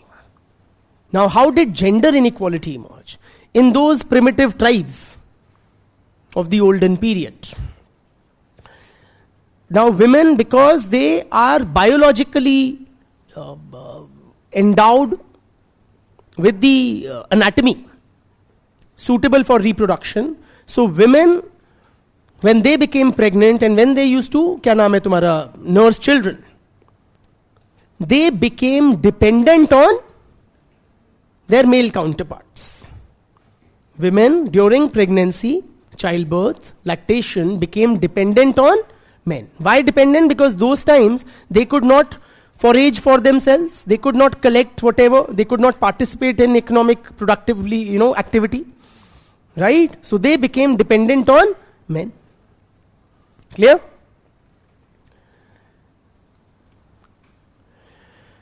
Yani gender inequality arose. When women became dependent, men developed some sort of a control or dominance over them. Now, because gender inequality arose, that led to the development of power psychology.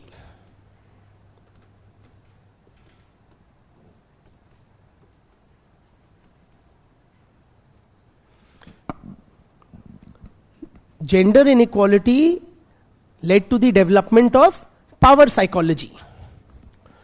Power psychology मतलब क्या? Basically men started getting a psychological kick out of women's dependence upon them. कि देखा, मुझ पे मोहताज है, मेरे बिना इसका कोई गुजारा नहीं है. So I have an upper hand and I started having that upper hand over women folk. ठीक? That is how power psychology developed as an outcome of gender inequality or the dependence of women over men due to pregnancy, childbirth and lactation. ठीक? तब उनके खाना वगैरह main को लेके आना पड़ता था. Now when this power psychology developed, some men sought to extend their dominance over other men. And that is how class inequality emerged. जब मेरी लुगाई मुझ पे डिपेंडेंट हो गई, तब मुझे लगा ये तो बड़ा ऑसम फीलिंग है. When somebody is dependent on you, अधीन of you, then it's a great psychological kick. So let me have other men also dependent on me. And that is how class inequality emerged. ठीक? So women became dependent on men because of the biological function of reproduction.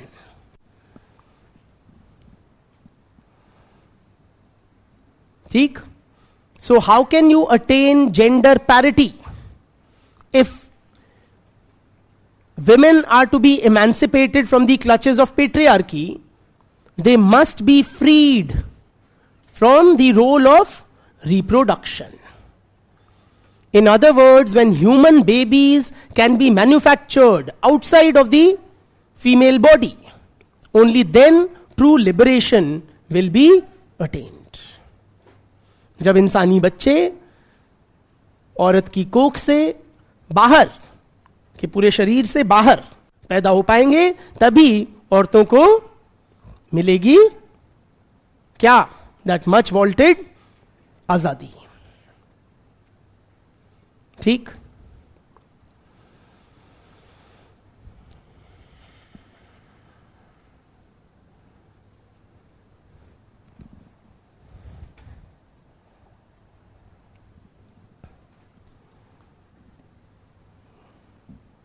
Written?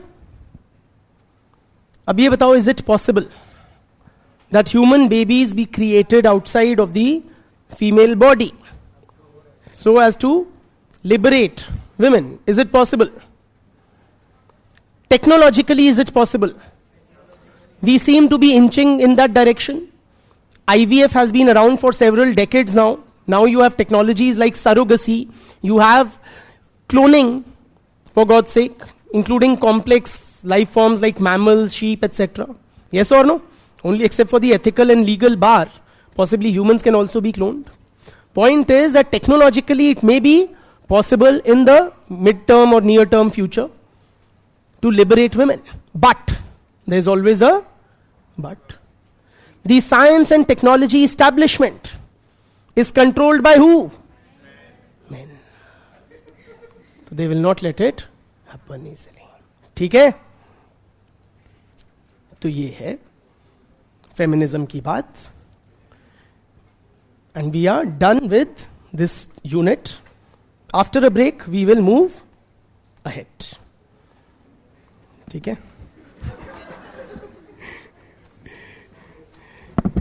चलिए, we take a short break.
Please settle down, friends.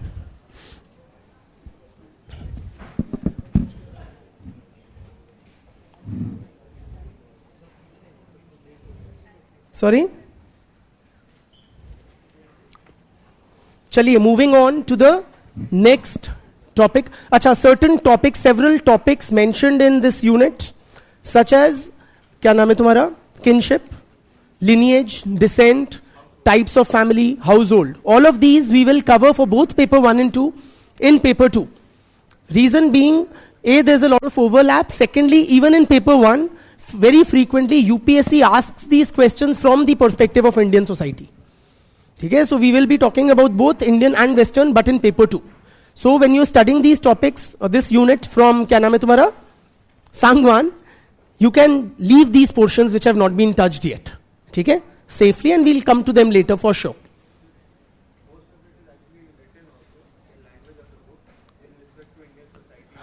So we will talk about Western Indian society perspective mostly, है ना? But in paper 2, we'll go in a more structured manner than that. ठीक है? ठीक है? Moving on now to another unit, another very important social institution, namely, which social institution people feel very dearly about? अरे marriage हो गई family में, इतनी तो मैरिज कर ली, कितनी मैरिज करोगे? फैमिली मैरिज सब एक बराबर. Religion, yes, again something very close to people's hearts.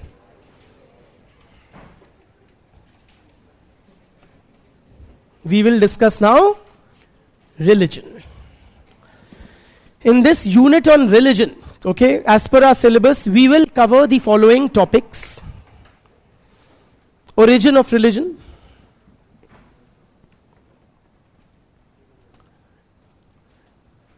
theories of religion, particularly functionalist, Marxist or Weberian theories of religion,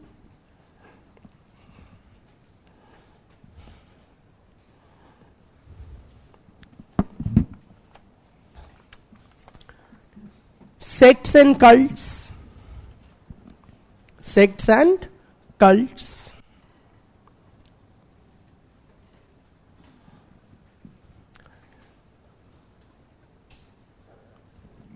then religion in modern society, religion in modern society,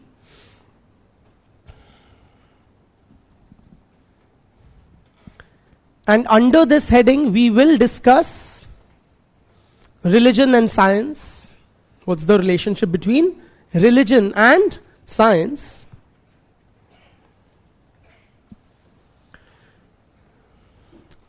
Secularization,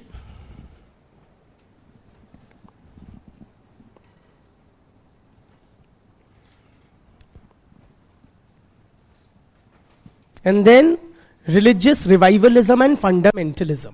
Religious revivalism and fundamentalism.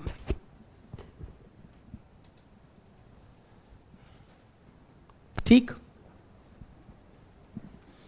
This is the agenda in this unit. And with a very quick show of hands, tell me how many of you are religious? Wow, overwhelming majority. How many of you are clearly atheistic या agnostic? कि ये सब ढकोसला है. Marks भाई सही कहते थे. ठीक है, handful. चलिए. So tell me, my religious friends, what do you make of religion? Or what do you understand by religion? In layman terms, not in Durkheim's oft repeated definition. In layman terms, what do you want? Simple bhasha, what's religion? When you say you are religious, so many of you raised your hands. What do you mean? Bitya? That's so generic, na? Way of living. The fact that I wear pants or pajama or whatever, that's also a part of my way of living. But how is that necessarily connected to religion? That's why I object to your definitions. Too vague, too broad. Brother? Sorry, it's a moral compass. ठीक है, great. A scripture, I mean, you just, nahi.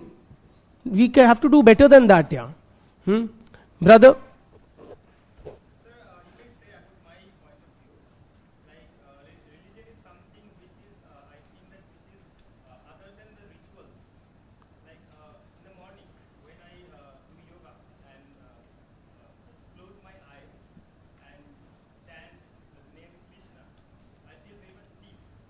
So it's that feeling that you get, or whatever you do to attain a sense of peace, inner peace. And then whenever I do one, I tend to do something wrong, I think about karma.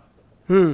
That also, So it is like what he also said, it's like a moral compass. and it gives us hope.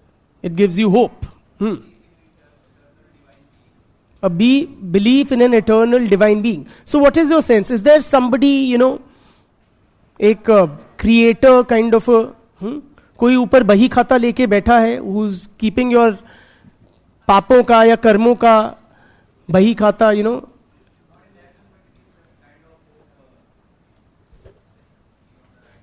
like a big daddy there to take care of us. Huh?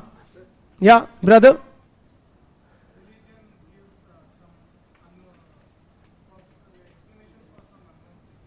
Explanation for unknown things, like what is unknown in today's day of science and rationality? What's unknown?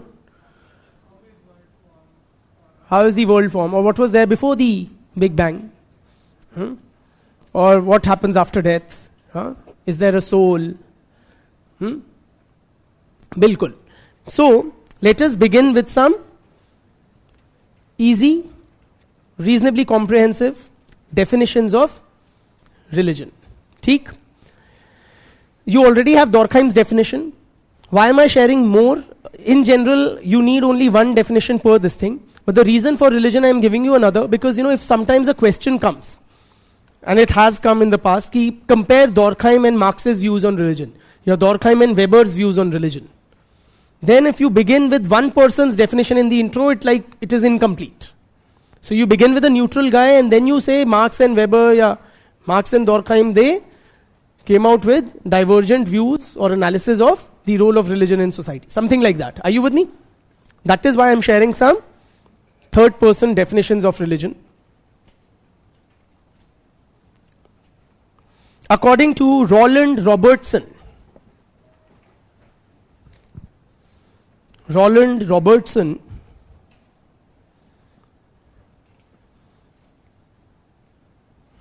religion is a belief in the existence of supernatural beings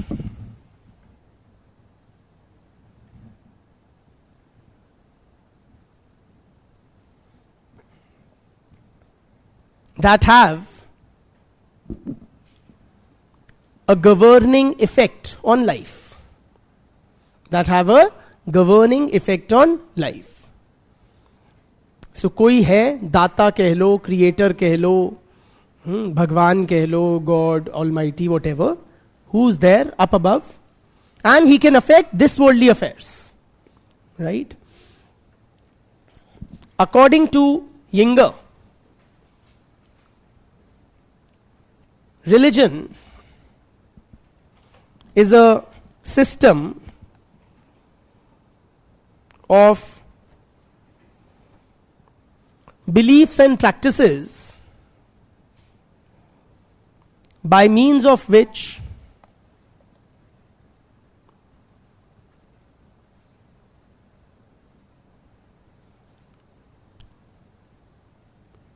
a group of people, I repeat, religion is a system of beliefs and practices by means of which a group of people struggle with the ultimate problems of human life.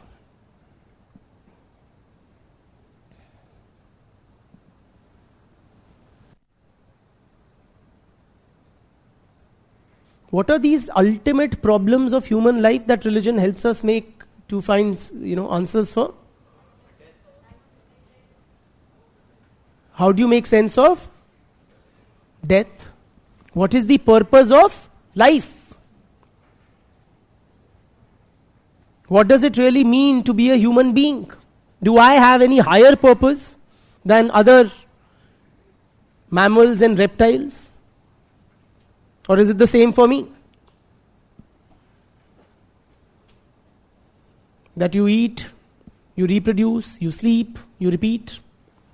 Or is it some higher purpose that those born humans have? Yes or no? What happens after death? Does there exist a soul? Why was the universe created? Why was I specifically created?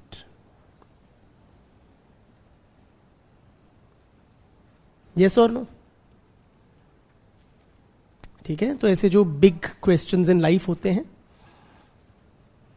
उनका जवाब देती है religion.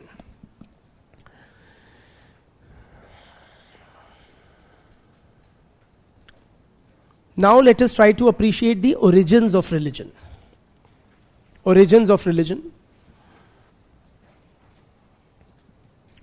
When did religion originate or begin? Any guesses? Any particular religion you can speak of, your religion or whichever. When did religion or any religion you know of began? Brother? Huh?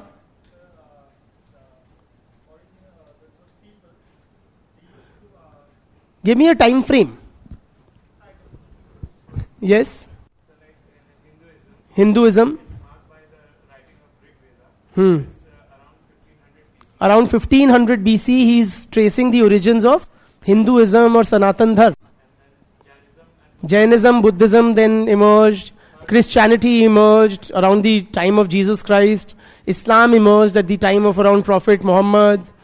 Yes or no? Sikhism emerged around 500 odd years back. Older religions you have had like Zoroastrianism.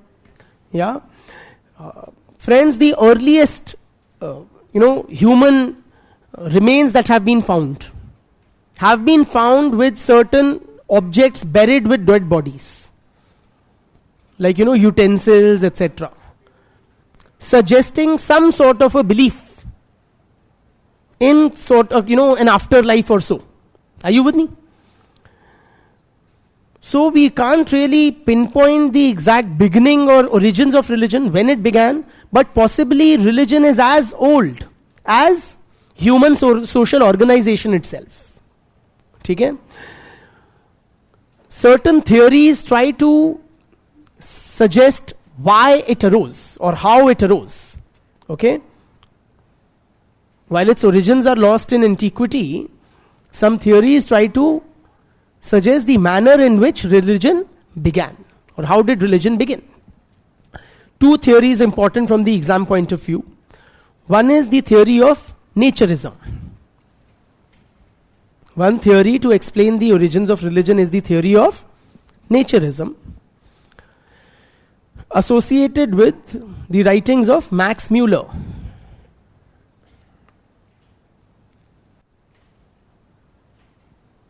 Who suggests that religion basically emerged in the form of nature worship. Religion began as nature worship. Now, why did the primitive man begin to worship nature? According to Muller, the primitive man was greatly exposed to the forces of nature, or let me say he was vulnerable to the forces of nature. Right? Technology was not evolved. He didn't have these cemented roofs over his head or air conditioners or stuff or these kind of clothes that we are wearing. Yes or no? So he was greatly vulnerable to the forces of nature.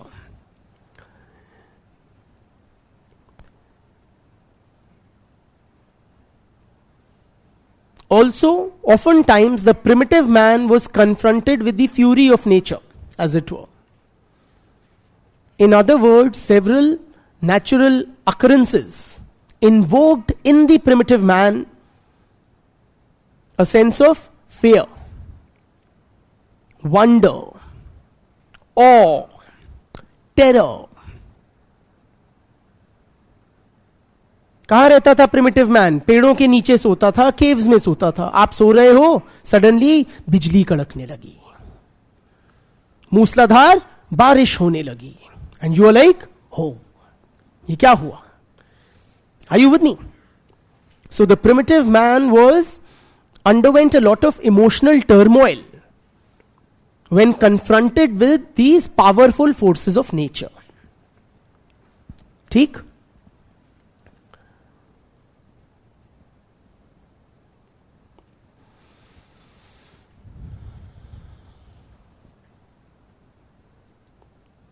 I repeat, what I've said is that the primitive man was extremely vulnerable to the forces of nature.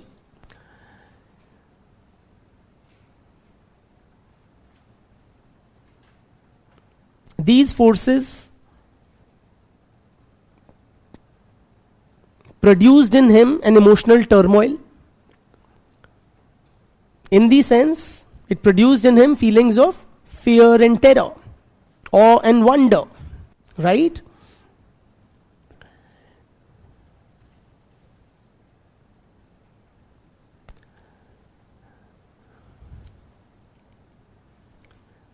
Therefore, he started personifying these various forces of nature and worshipping them. The primitive man then started to personify. Personify matlab make into a person the various elements of nature and began worshipping them. Basically to buy peace with them.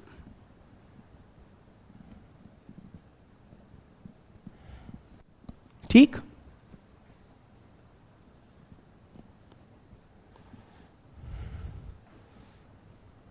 So that powerful river became Ganga Maiya. And मैया कैसी होती है?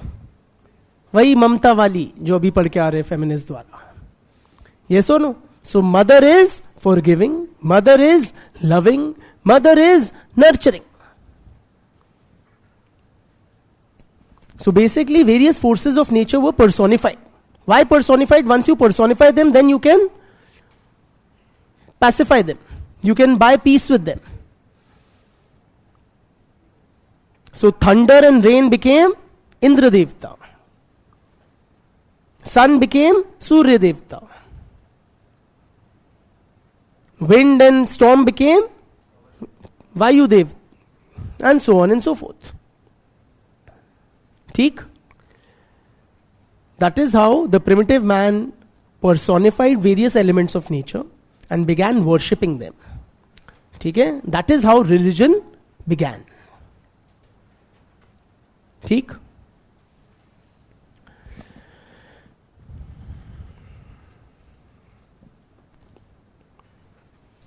Do you see this applicable in your religion? Personification of the forces of nature and then worshipping them?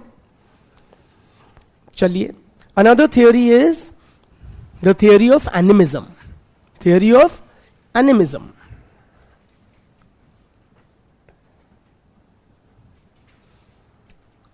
By E.B. Tylor. E.B. Tylor. हाँ लिखा है. E for electronic, B for bariatric. I don't know why couldn't I think of a better word. Tylor. ठीक है? B for bat. E.B. Tylor. Now, anima is the root word here, right? The word anima means spirit or soul. या more properly speaking, life force. जिसको हिंदी में बोलते हैं प्राण. That is anima.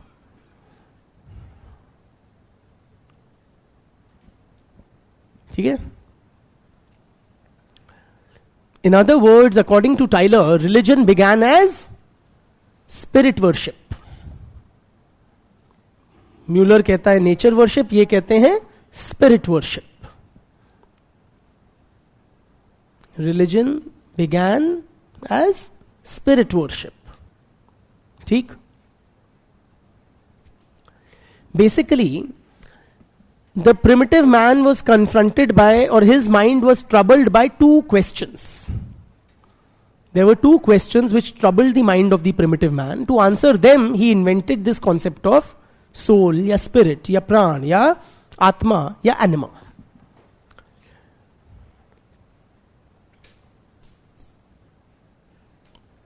Two questions troubled the mind of the primitive man. These two questions were, firstly, What is it that makes the difference between the living and the dead? What is it that makes a difference between the living and the dead?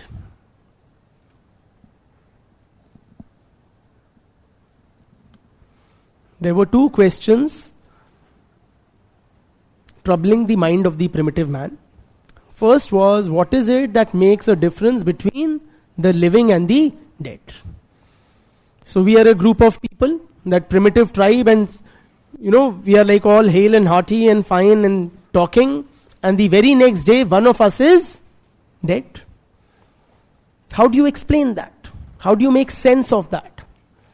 The second question troubling the mind of the primitive man was, what is it that we see?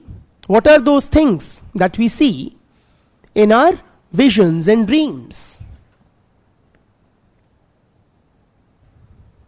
What are those things that we see in our visions and dreams? And to answer these two questions, he developed the concept of spirit.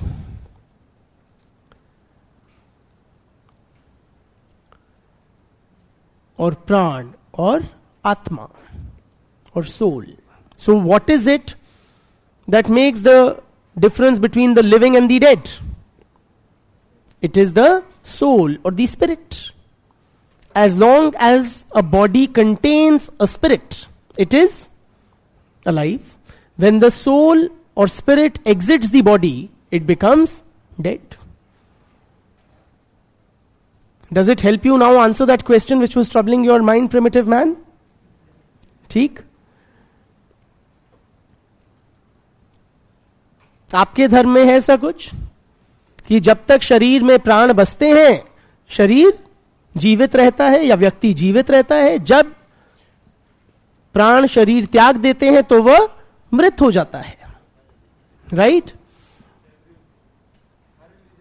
हाँ, so that is how this thing. The second question is, what are those things that we see in our visions and dreams? So for example, I'll go home and I'll sleep and I'll dream. I'll dream of, say, you people. Don't freak out. Okay? In a manner of speaking, if I say dream of you people, but are you guys there? No, you guys are physically in a different location, doing your own thing, possibly sleeping or whatever. Then what is it? What are those things which I see in my dreams? It is your soul or spirit which has temporarily exited your body and occupied my dream space. Samjhe? Makes perfect sense? So, by developing or inventing this notion of the soul or spirit, the primitive man was able to satisfy his intellectual curiosity. Basically, naturism theory says the primitive man started worshipping this thing to satisfy his emotional needs. Right? To address the emotional turmoil that he was facing. Animism theory says primitive man invented this concept of spirit to satisfy his intellectual needs. उसका दिमाग बहुत परेशान हो रहा था इस सवाल से, तो उसने कहा ये अच्छा जवाब है. ठीक? Basically, it is the spirit of those persons one is dreaming about which occupies the dreamer's dream space. हाँ हाँ, क्या दिक्कत है? हाँ, dream space is big. Once this concept of spirit or soul was invented, then it was imbued, or various inanimate objects were also imbued with the spirit. For example, mountains, hilltops could have spirit or anima. Rivers, plants and trees could have spirit or anima. Are you with me? So that is how religion began, in the form of spirit worship or worship of life force. Clear? Yes, and then it evolves, no? The concept evolves. Huh? It originated in the form of to distinguish between the living and the dead. Then it once evolved, this concept or even non-living things were attributed a spirit. ठीक? Third theory is the ghost theory. Ghost theory. हाँ.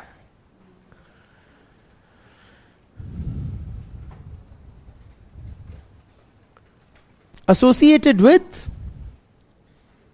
Spencer. कौन सा Spencer? हाँ? Herbert Spencer. I heard हमारा Spencer. Herbert Spencer. So according, this theory is quite similar to the theory of animism. This theory says that religion began as worshipping of ghosts. Particularly ghosts of who? Absolutely of the ancestors.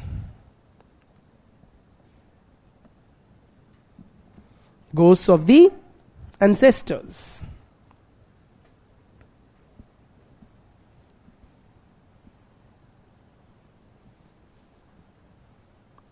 And why must ghosts of the ancestors be worshipped? Is it there in your religion? In which form? हाँ, पितरों की वो जो पूजा करते हैं, आप पिंडदान करते हैं, श्राद्ध करते हैं, है ना? So these ghosts of the ancestors have to be propitiated. Okay, you seek your blessings. It is from them that you have come into this world. So they are very powerful entities. ठीक है? So, from the exam point of view, animism and naturism are important. They are mentioned by name in the syllabus, and one can expect questions on them, not the ghost theory.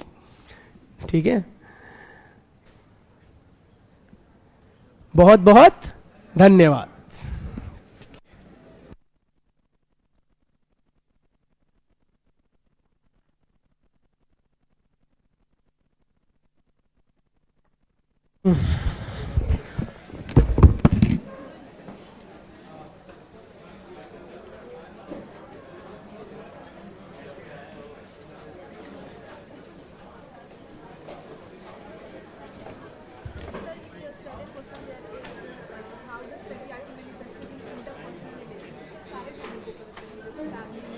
Interpersonal मतलब दो व्यक्तियों के बीच के relation को कैसे affect करता है. तो जिसमें आप पति पत्नी के रिलेशन की बहुत सारी बात कर सकते हो, सेक्सुअल रिलेशनशिप को, घर में डिवीजन ऑफ लेबर को कैसे अफेक्ट करता है. ठीक है? डिसीजन मेकिंग अथॉरिटी पति के पास रहती है. नहीं, बाहर भी जा सकते हैं. हम बात कर सकते हैं. हाँ, फॉर एग्जांपल वर्क प्लेस में सेक्सुअल हैरेसमेंट ऑफ वर्क होता है, विमेन को लेसर पे मिलती है ना? ये सब पेट्रियार्की की मैनिफेस्टेशन है.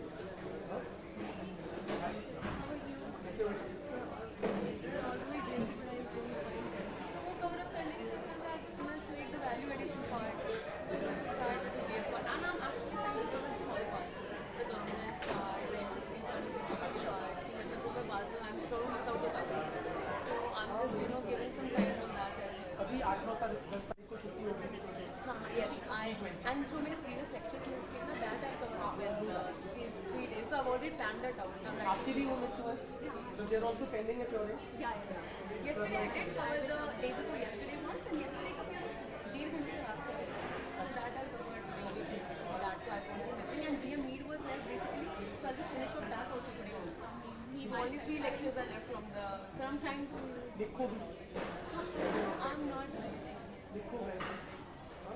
Every time I'm going to give that test today, and then I always. दिन बांध लो ना, दिन और टाइम बांध लो. It's not like maybe it's not just very in cumbersome. Just in my mind, I'm not putting that on paper. करो. Well, I'm writing lots of notes and everything. Notes is very different from answering. Making notes is very very different from answering. Not put that on paper. ठीक है. I'll do that. Thanks. मुझे बस इतना पूछना था कि जो 24/7 जो नैनीज लोग रखते हैं, is that an initial stage, initial type of professional parent? One could argue. Hi. Can we in analyzing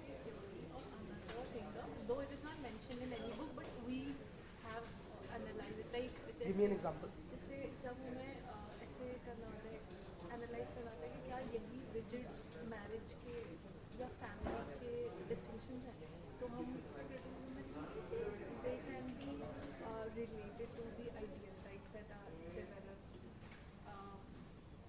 can we do that? You can do that with the qualifier कि ए बहुत ज़्यादा शब्द ज़रूरी नहीं होनी चाहिए उस चीज़ को एक्सप्लेन करने में, क्योंकि अगर ज़्यादा चीज़ को उसको अप्लाई करने में आपने बहुत ज़्यादा शब्दों का वेस्ट कर दिया, then you may not be able to meet the core demand of the question.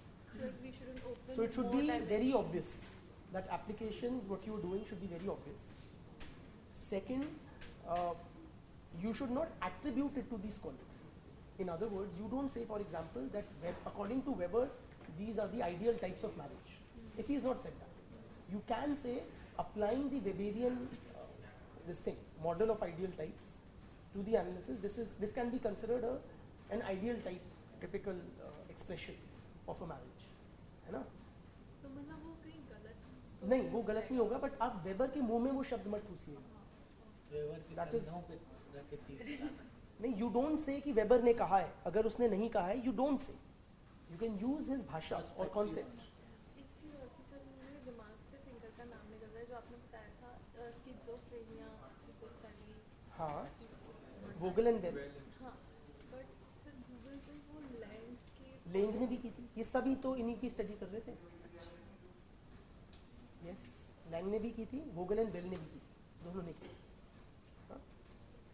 Sir my question है सिंबॉलिक इंटरेक्शनिज्म, तो उसमें जो सिंबॉलिक इंटरेक्शनिज्म है और सेल्फ का जो डेवलपमेंट है, तो वो जो पूरी थियरी सिंबॉलिक इंटरेक्शनिज्म पूरी है सिंबॉलिक इंटरेक्शनिज्म से सेल्फ डेवलप होगा, मतलब कि जो सोशल इंटरेक्शन होता है उससे सेल्फ डेवलप. उनकी पूरी थ्योरी सिंबॉलिक इंटरेक्शनिज्म कहलाती है. सेल्फ डेवलप होता है as an outcome of social interaction through the exchange of symbols. तो सिंबॉलिक इंटरेक्शन से सेल्फ डेवलप और मॉडिफाई होता है. सिंबॉलिक इंटरेक्शनिज्म थ्योरी का नाम. समझ गए? मतलब कि the whole theory is symbolic interactionism, correct. and within that if is the development of self Yes. happens through symbolic interaction. Interactions, yes, not interactionism. Right. हाँ?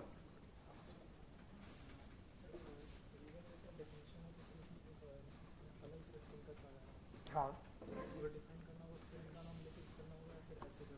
यदि सवाल आया कि डॉर्कहाइम की थ्योरी ऑफ रिलीजन दो, तो डॉर्कहाइम की ये थ्योरी लिखो, डेफिनेशन लिखो, ठीक है.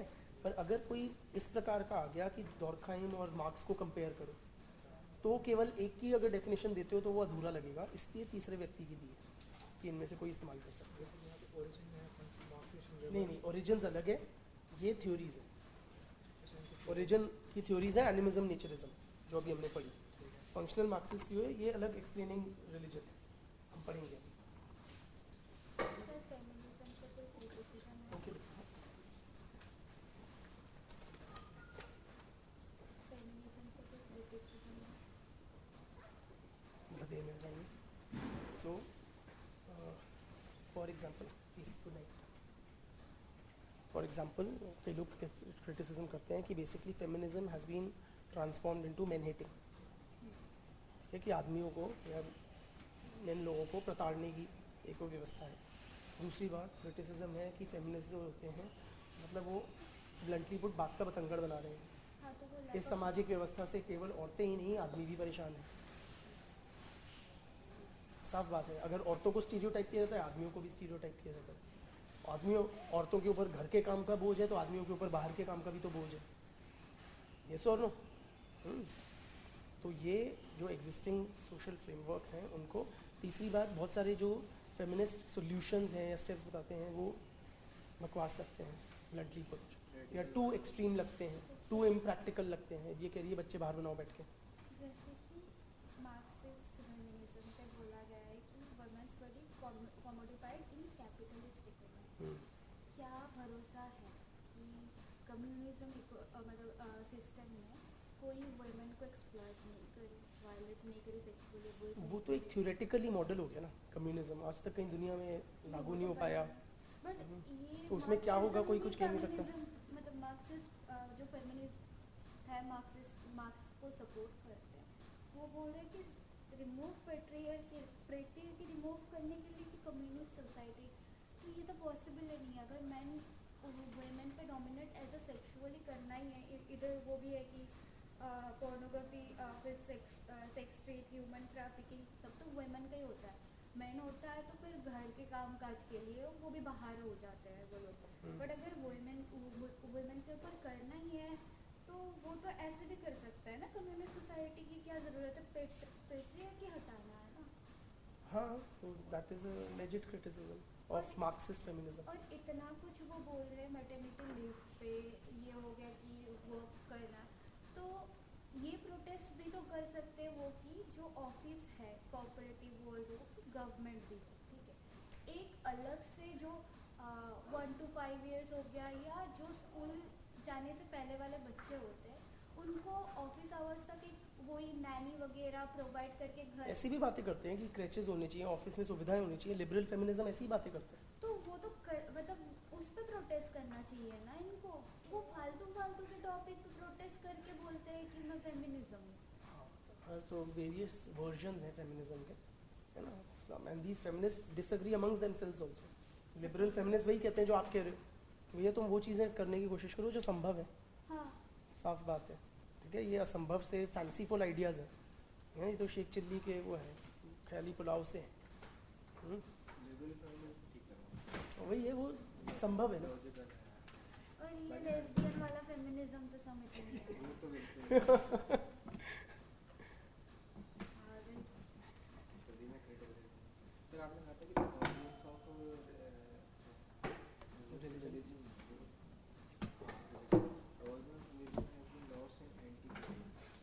एंटीक्विटी मतलब बहुत पुराने समय की बात है, तो अब हम नहीं कह सकते कि कब वो पैदा हुआ था।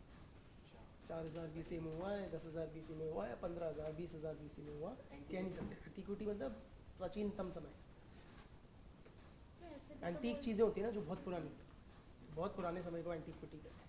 ऐसे भी तो बोल सकते हैं कि लड़कों को भी सेम ही वो करो, तुम ही घर में खुद डिवाइड कर रहे हो हाँ, कि बिल्कुल। लड़के ये करेंगे लड़कियाँ ये करेंगी। बिल्कुल, बट वो संभव नहीं है। क्यों? क्योंकि जो मेल वर्कर है उसका सारा जो दिनचर्या है वो बेस्ड है उसको एक सपोर्टिंग वाइफ टाइप के रोल पे। तो एक हो गया कि वो जो जेनरेशन आए जा रहा है उस पर तो हम कुछ नहीं कर सकते, बट अगले जनरेशन पे तो हम इम्प्लीमेंट कर ही सकते हैं उस चीज़ को। जैसे कि हम माँ बनेंगे तो ऑब्वियसली चाइल्ड को ऐसे ही सिखाएंगे कि ये नहीं, ये तुम भी करो। नहीं सिखाओगे, देखना। मैं तो सिखाऊंगी, मुझे बहुत वो लगता है सही में बहुत कुछ। मतलब जैसे कि मेरे घर में ही हुआ है, भाई मतलब चाची के घर बोर्ड के एग्जाम के बाद गई थी, ऑलमोस्ट 8 years बाद। एक सेकंड, राजा राम जी खाना दे दोगे? हाँ, गरम दे दो। हाँ, नहीं डिनर अभी कर रहा हूँ मैं, पहले मैं घर जाके करता था ना, तो वो बोला कई लोगों ने कि बहुत लेट हो जाता है तो खा के जाओ तो बेटर। तो फिर मेरे घर पे बोला गया था कि भाई है तेरा, वो ज़्यादा मार्क्स लाएगा तो सही है, तो थोड़ा सा कम लाएगी तो चलेगा। फिर जब ग्रेजुएशन हुआ तब कॉल आया कि भाई जा रहा बैंगलोर एमए करने के लिए, और क्या करेगी अब मैं पढ़ के, तो लड़के वड़के है तो उसके पास, तो शादी कर दो, नहीं तो हम देख देते हैं। अभी भी स्टिल जब से सुना है, अभी तो पापा बोल रहे कि मैं बाहर के ये कर दूँ, तब से मुँह ही सूख गया उनका कि कैसे जा रहे, क्योंकि वो बड़ा भैया थोड़ा उनको पढ़ाई वढ़ाई में अच्छा नहीं लगता, तो वो अपने आप में तो वो चीज़ हजम नहीं होती कि दोनों बेटियां पढ़ रही है, हमारे ये हो रहा है। और हमेशा मुझे एकदम बचपन से लाइक क्लास 10th में मेरे को सुनने को मिल रहा है कि क्लास 5 से 10th तक का रिजल्ट, मतलब क्लास 5 से 9 तक मेरे लड़का का तो सब रखा हुआ है। अच्छा, बहुत ज़्यादा डिस्क्रिमिनेशन। मैं मम्मी तो एकदम पसंद ही नहीं करती है उनको। एकदम शनिवार पापा तो इसलिए 2 दिन आते हैं, चुपचाप उनकी बात सुनो, एक कान से सुनो, दूसरे कान से निकालो, ज़्यादा ध्यान मत दो। बोलते रहते हुए सबका वो अप्रिशिएट द फैक्ट मैंने भी आपको मिस किया। नहीं, बट आपकी ना सेहत ज़्यादा इम्पोर्टेंट है। तो वही सब फ्लो में जब चलती है तब भी बिगड़ना होता है एकदम उस मोमेंट पे। कुछ तो करना होगा मेरा, मुझे नहीं पता, बट होगा कुछ करना कि कुछ कर रही हो अच्छे से कर रही हो, उसी टाइम पे कुछ बिगड़ना कोई बात नहीं, सब कैचअप हो जाएगा.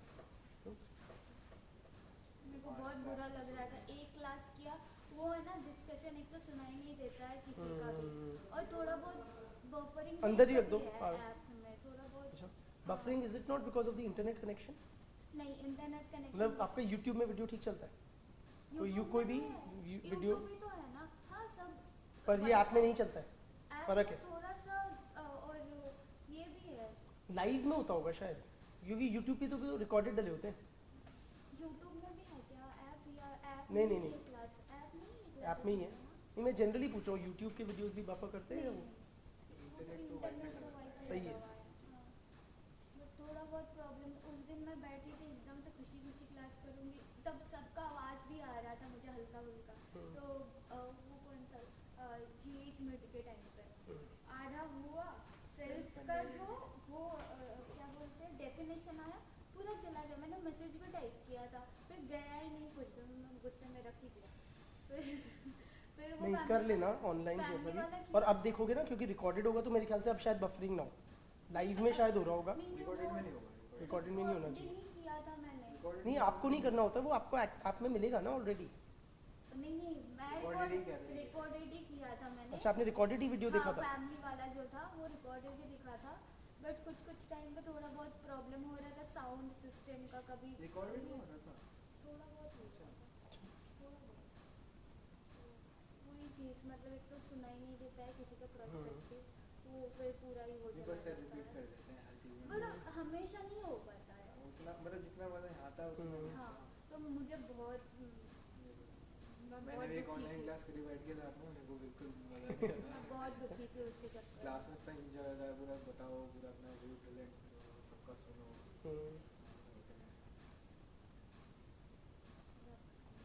Good night.